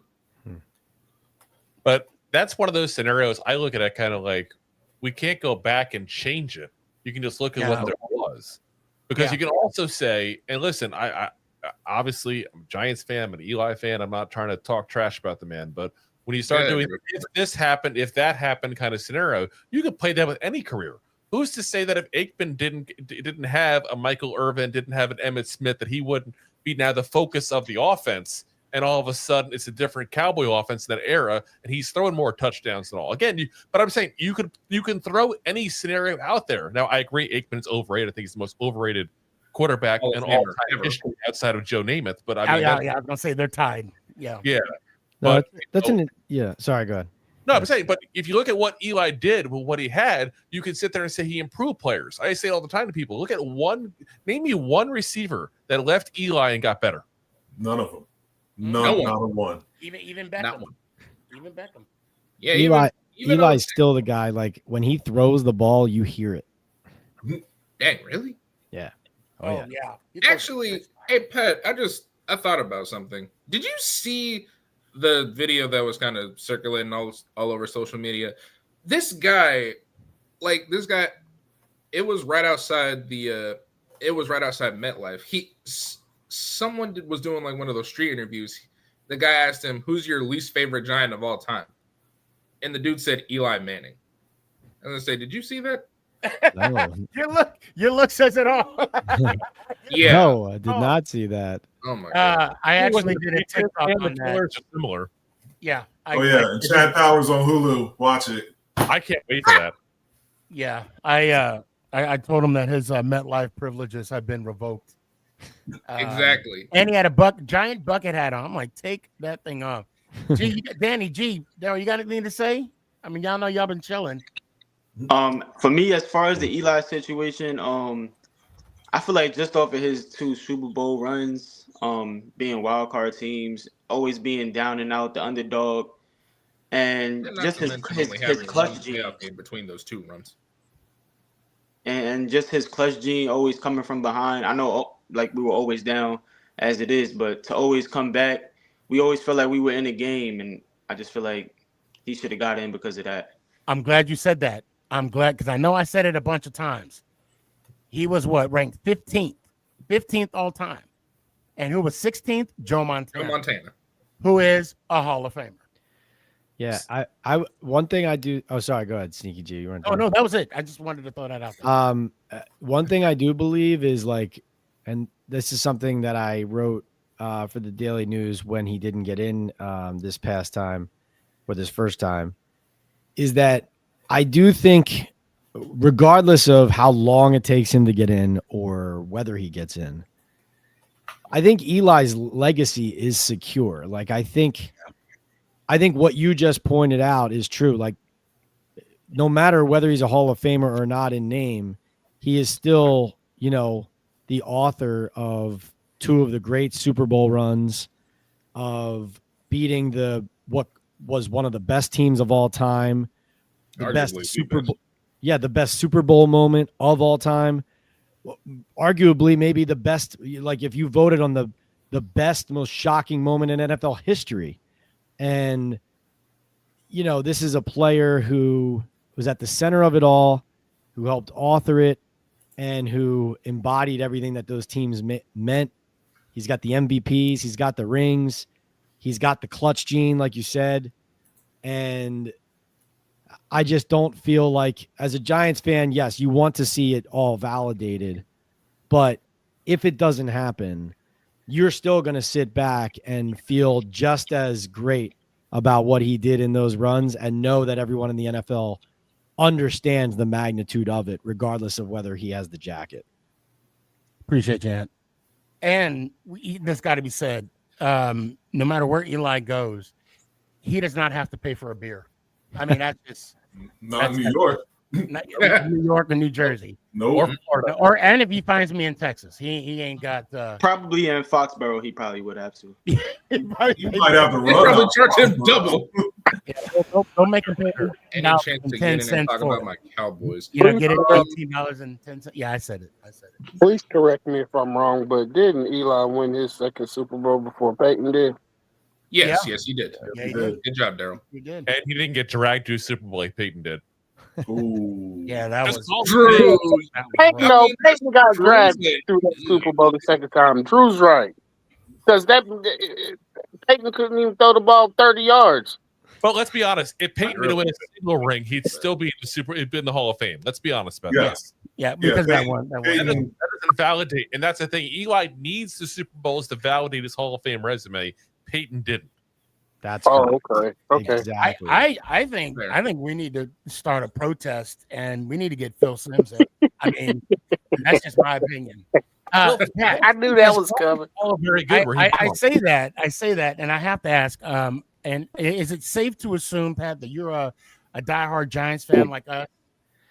I do not root for an NFL team. Oh, that's a good answer. I can't. I mean, it's, you know, you'd be biased at that point. Biased, yeah. Yeah. There's some people out there who, like, if you have a different, like I talked about, different people have different jobs. Like, there's some people who have podcasts, but maybe they're not working for a newspaper, or maybe they just come up and they're like, hey, I'm a Panthers fan. And they announce it right at the start, and it just becomes a part of their brand and who they are. But no, I can't do that. I root for people. Like, I meet people in the league, and then they end up on all these different teams, but you just kind of pull for like the coaches, the executives, the players, the people that you feel like are good people that you're rooting for, you know? I'll say it for Pat. If all of a sudden another NFL team offers him a boatload of money, he is available. He just want to have the bias show. Okay, Pat, I'll say it for you, man. I got and Pat, all I want is 2%. He's always 2% or whatever you got. Right. I'm a large t-shirt size. Yeah, right. Exactly. He's a fan of his bank account. So you said people. Okay, so who is your favorite Giants person? Ooh. Currently or overall? I'll say all time. All time. Who is your favorite Giant person? Just say Saquon to make him angry. No. Don't do that. Don't do that. No, he loves Dave Gettleman. Yeah, exactly. Hey, I'm glad you brought that up. He went suit shopping with Ben McAdoo. Daryl, what you got, Daryl? I have a framed back page from when Gettleman was the GM. It's just him on the back page, and the article was about he wasn't being accountable for something like that was decimating the team. And I don't write the back page headlines anymore. I used to as an editor. I don't. The back page was a picture of him, and it says giant chicken. It is giant chicken. I was like, holy cow. I can't imagine him sitting at his desk opening this up going, oh, yeah, awesome. No, love Pat. Yeah. So Benny Fowler, former Giants receiver. Okay. I still talk to him to this day. He co-podcast with me on Talking Ball. Great guy. He's got a bunch of different irons in the fire, but he's an excellent person and the type of guy that like you want to be teammates with. And then another guy I was just talking to somebody in the league about today was Ben Bredesen. Oh wow, yeah. O-lineman. Yeah, O-lineman. Ben Bredesen, just a straight shooter, good dude. Like he was a Michigan guy, as a Notre Dame guy, so we had a lot of fun going back and forth. Ooh, down here in Tampa with me. Yep. But he, both of those guys, one thing they had in common was like, because it is a professional relationship. You're a reporter, they're a player, but it was like you can treat each other as humans and then also understand where each other can go and can't go. For example, like, there are guys who they would never put their teammates in a wrong position, and they can respectfully tell you what is on limit or inbounds, off limits, that kind of thing. But then also you get to know them more as people. You try to tell their story. Those are two guys that stand out to me. There's been a lot of good guys. I mean, Slayton is a really good guy. Darius Slayton's a really good guy. A lot of relatable people in that locker room. I'll be honest, Dexter Lawrence is one of my favorite people to interview in the team because he is so intense. D-lineman currently. He is so intense, but he also has a sense of humor.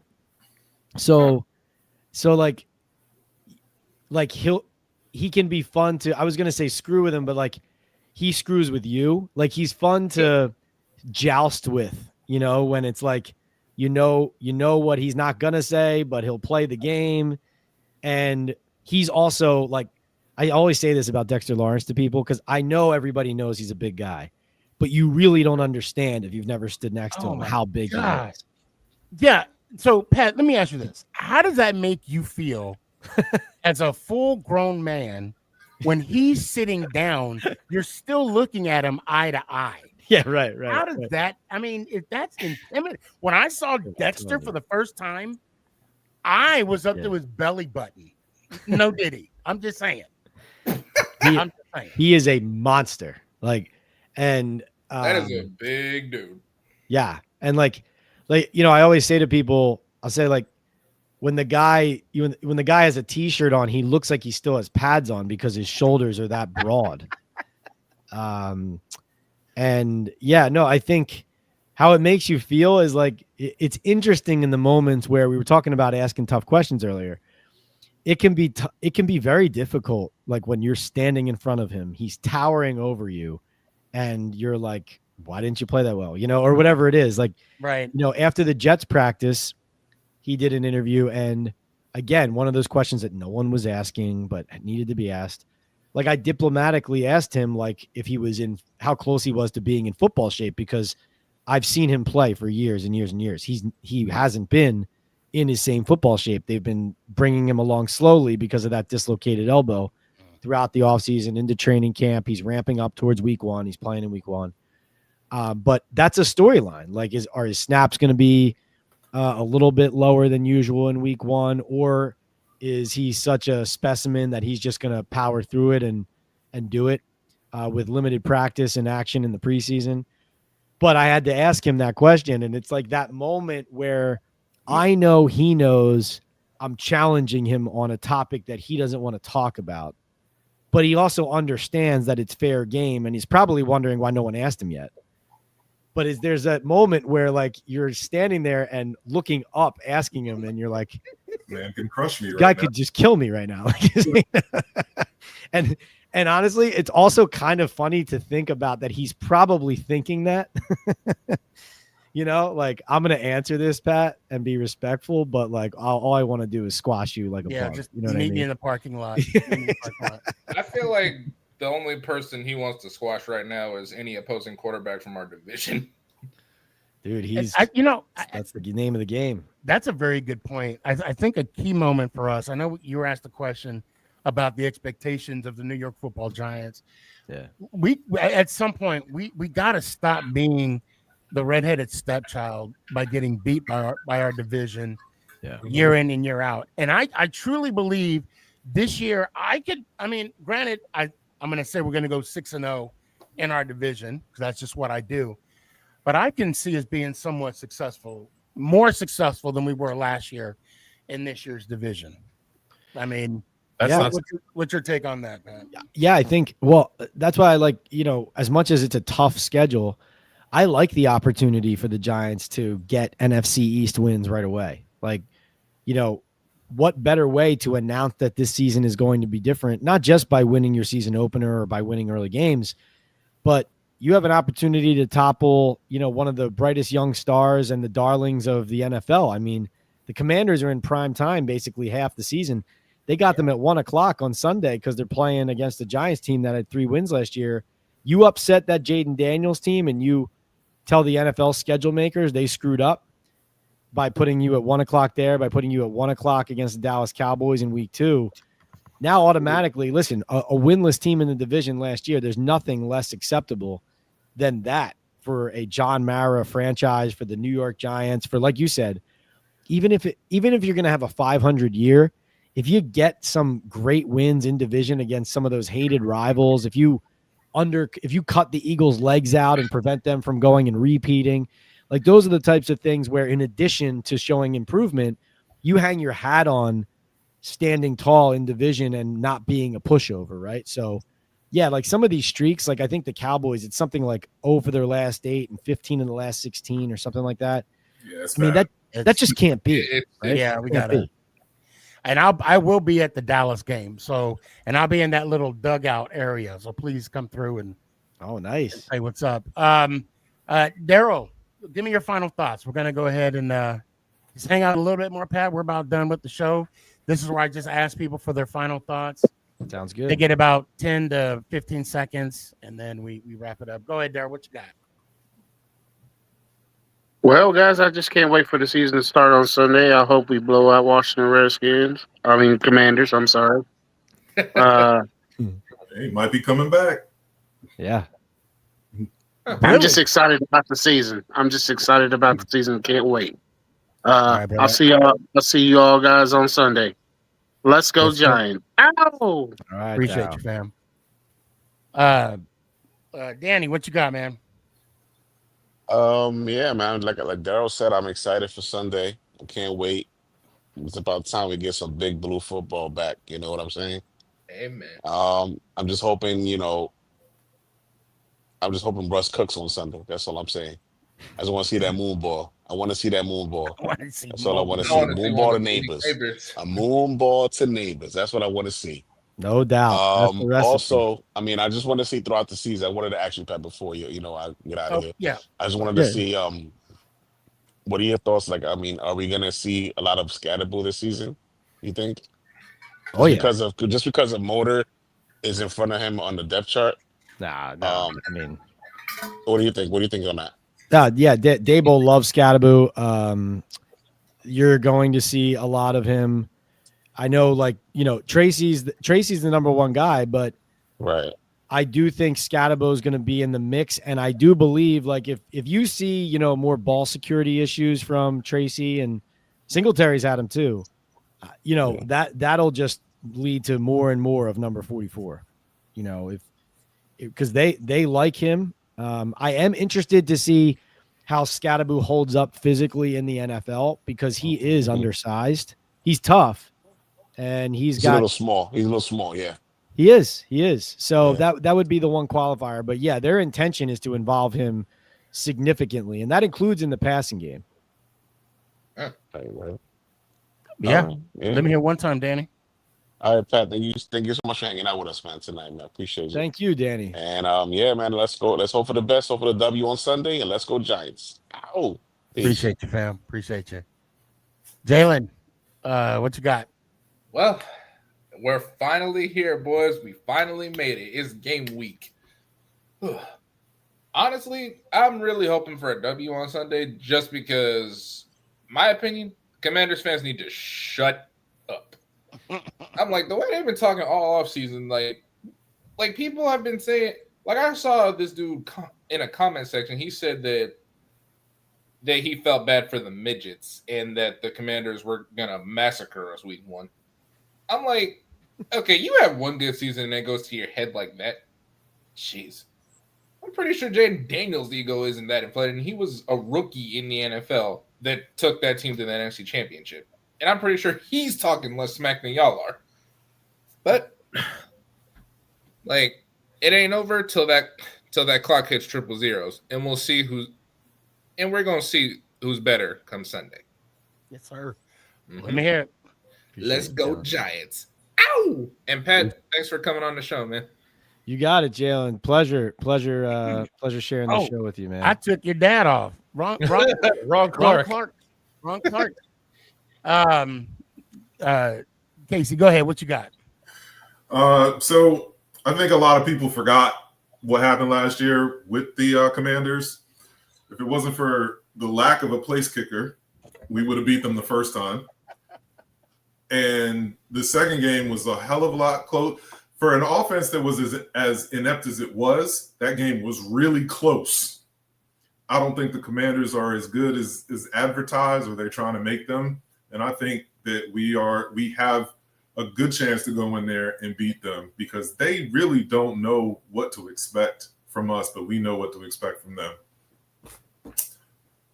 But anyways, Jay, you need a haircut. Let's go Giants. Oh! Oh, damn it. I am messing up here. Wrong Clark Here we again. go. Okay. Just so you know, that's the father and son duo. All right. Clarks. Drew, what you got, man? Yeah, I mean, like everybody else, I'm just excited. We got actual football starting up again. I think the best way to sum me up right now is cautiously somewhat optimistic. I hate to say it that way. It sounds negative, but we're counting on so many things this season, and it just scares the you-know-what out of me. Like, people talk about, amazing pass rush. The only difference is Abdul Carter, who's yet to play one NFL game. We don't know what he's going to be yet. You know, people talk about, the secondary should be better. Paul Sardillo broke his goddamn leg last year, guys. Like, that's not an easy thing to come back from. Like, there's so many hopes that the offensive line should be better. If Andrew Thomas is back and healthy, it's a big injury he's coming back from. There's so many hopes here. And my hope is just half the hopes at least pan out. And we have a good season. Not a great season, because I'm not ridiculous. I don't think we should be, sitting here talking about, playoffs. Don't talk about playoffs. Like, you kidding me? That's not our goal Playoffs? here. Our I just goal hope we here can is to win a not game. embarrass ourselves for the first time in years. Our goal here is to develop Jackson Dart and set him up for future successes. And point blank, that's the kid I'm trying to be like tempered about right now is Jackson Dart. By the way, Sneaky, I thought of something. Are you like most Giant fans that having trouble staying like even keel about Jackson Dart not getting too excited?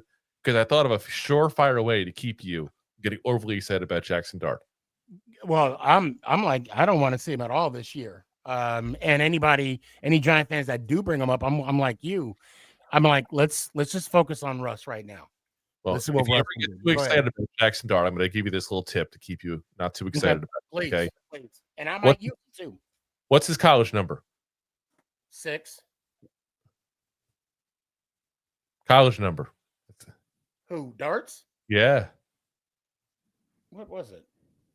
Was it 2? Yes. Now Oh, what's his Giants number? 6. Put them together. 6 and 2 or 2 and 6? What are we talking about? 26. Oh hell! Oh hell! Set me up. I'm Pat. Just so you know that I. That a Saquon reference? It's a Saquon reference. He hates Saquon. I gotta throw it him every time. Not Saquon. They didn't offer him money. What did they want him to do? To sit at home and scratch himself? He lied. Anyway, he didn't lie. He wanted to stay, and nobody offered him a damn money. What are you supposed to do? He lied. I'm going to keep on sticking up for this man. I am. You know what? And I can't fault that, but I will say You're that right. he lied. But like I said, I'm cautiously optimistic. And the big thing I want is if we could somehow listen, it's a big task. If we could somehow beat the Commanders week 1, you go into a Dallas team that is the weakest Dallas team in years. Go into there, win, start 2-0. Split the Chiefs and the Chargers, which is asking a lot again. Now you start 3-1. You play the Saints. Now you're 4-1. There's momentum. There's things actually positivity,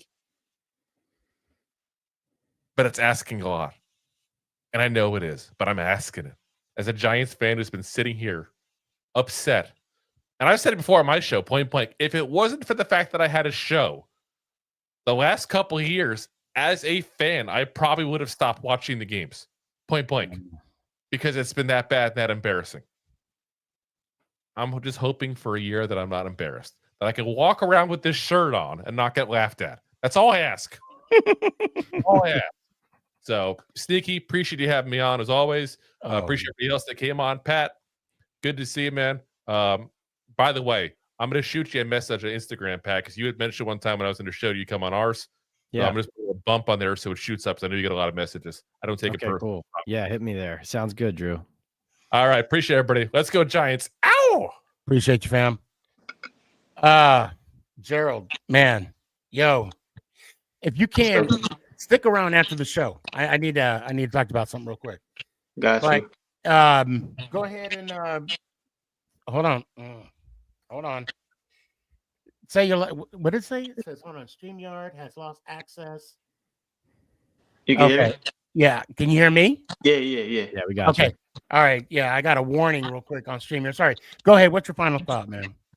Just closing out. Looking forward to the year. Looking forward to going to some of these games this year. As far as the Commanders week 1, I think we'll be good.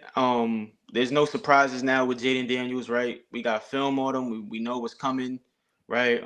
Last season they only beat us by a total of 8 points, and we were just downright not good. And I feel like this year we're getting there, and I think we can definitely start strong against the Commanders. A strong start is definitely key. With this schedule, winning division games is key with this schedule because there is no room for error. But yeah, man, I'm definitely looking forward to, discussing some winning games on this podcast with you guys. Hell yeah. Next Tuesday. Yes, sir. Yes, sir. Pat, appreciate your time. Sneaky, thank you for having me on. And as always, let's go Giants. Ow! I appreciate you, man. Pat, thank you so much. Hold on, let me do this. That's my OCD talking. Thank you so much for coming on, man. You got it, Sneaky. I just got to ask. I'm gonna put myself on the spot. Was I telling the truth? Did you have a good time?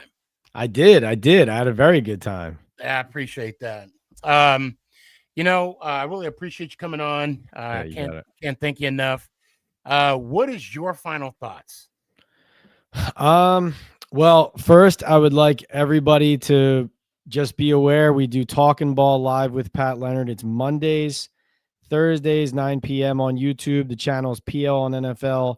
And after every Giants game, it's usually about 90 minutes after the games end, Sneaky G, because I go down to the locker room, talk to the players, the coaches, write for the Daily News, and then I do a post-game live. And so really think it's a unique way to access, try to bring you guys straight to the locker room, right? And straight to all the conversations I've had with players in the room to kind of get you guys information immediately. That's something that I love doing. Took the podcast to the Super Bowl this past year. Was awesome. As far as my final thoughts on the Giants and on this season, I think the losing has worn on everybody. It's worn on the fans. It's worn on the organization. It's worn on reporters like myself and the media around the team. We want brighter days. We want excitement. We want to cover playoff games, go to a Super Bowl where the Giants are playing in it again. These are all things that you want to see. This is still a building block situation. It's very deep into this regime. So as Drew had noted a couple speakers ago, there are a lot of hopes like hanging on uncertainties of, will this player be healthy? Will this player take the next step? A lot needs to go right. It is exciting, though, that at least going into these first couple games here, the fan base feels a different energy around the team and feels like there's a legitimate chance that it could translate into something new. So is that hope going to last? I don't know. They need to get the results early, but it's nice that it's there because it's really just been difficult to breathe around this team when it comes to talking about lack of progress and where they go from here. So hopefully the sun stays out, Sneaky G. That's what I'd say. That's what I'm hoping for too. And I think everybody on this panel today is feeling the same thing. Now it is my honor to say, let me hear it one time, Pat. I can't do it. You can do it. There's no judgment. There's no judgment. No. And I'll tell you what I do. I'll tell you what I do. I'll tell you what I don't do. Because of the fact that, and you can say it anyway. Trust me, there is no wrong way of saying it. And because Is it because of your occupation? I get it. Yeah. But just so you know that you're not showing fandom to a team. Everybody does it. Does that work or no? Nope. Okay. Unfortunately not. But go ahead. but I love how you have the fans doing that. It's like a roll call of sorts. It's cool. I like it. But no, I can't do it. Sorry. Now, guys, unfortunately, that's his job. That's his job. So you will get you will be the first person in 307 shows that has yet to say it. Here's what I'll say. My version of it will be, hey, Giants, can you go on a Super Bowl run so I have something more exciting to cover? How about that? That's my version of saying it. Can I get an ow at the end of that? Ow. There we go. Hey, that counts. That counts, people. The streak is still alive. Pat, thank you so much. Have a good night. Maybe mid-season, end of season, however, jump on again. I will be at the Dallas game. Look forward to seeing you in person. Awesome, Sneaky. Thank you so much, man. Really appreciate it. It's been a lot of fun. Thank you as well. Have a good night. You too. Guys, this is another banger. Another banger. Hey, that counts. I don't care. It's my show. It counts. Because if Pat were to get fired because of me, then him and his family would have to move in, and Mama Boss would be mad at me, and I'm not going to let that happen. Great show. There's not going to be a show on Thursday because of the opening season, obviously. Regular season, I don't know. There's 2 teams playing that I really don't care for. But anyway,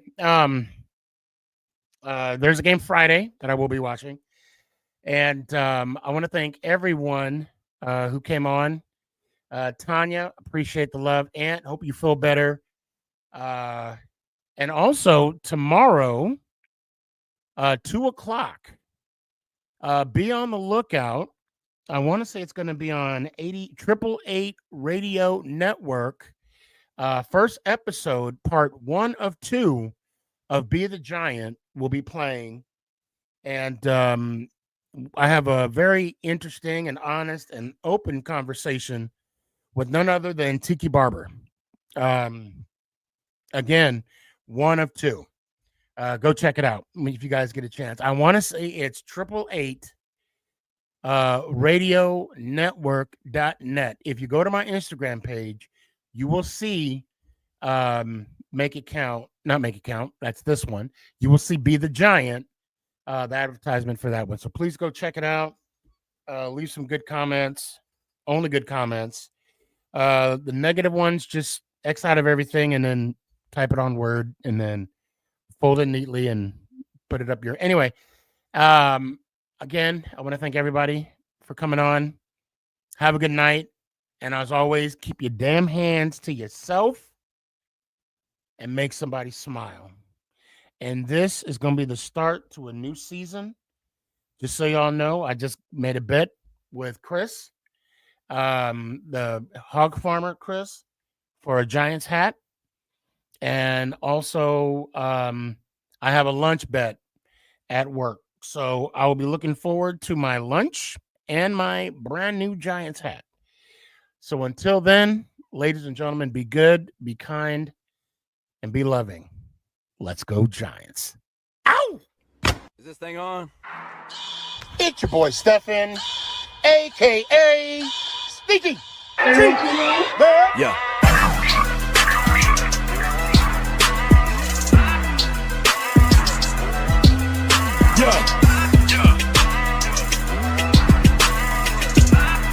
Lyrical assassin. Let's go, Giants.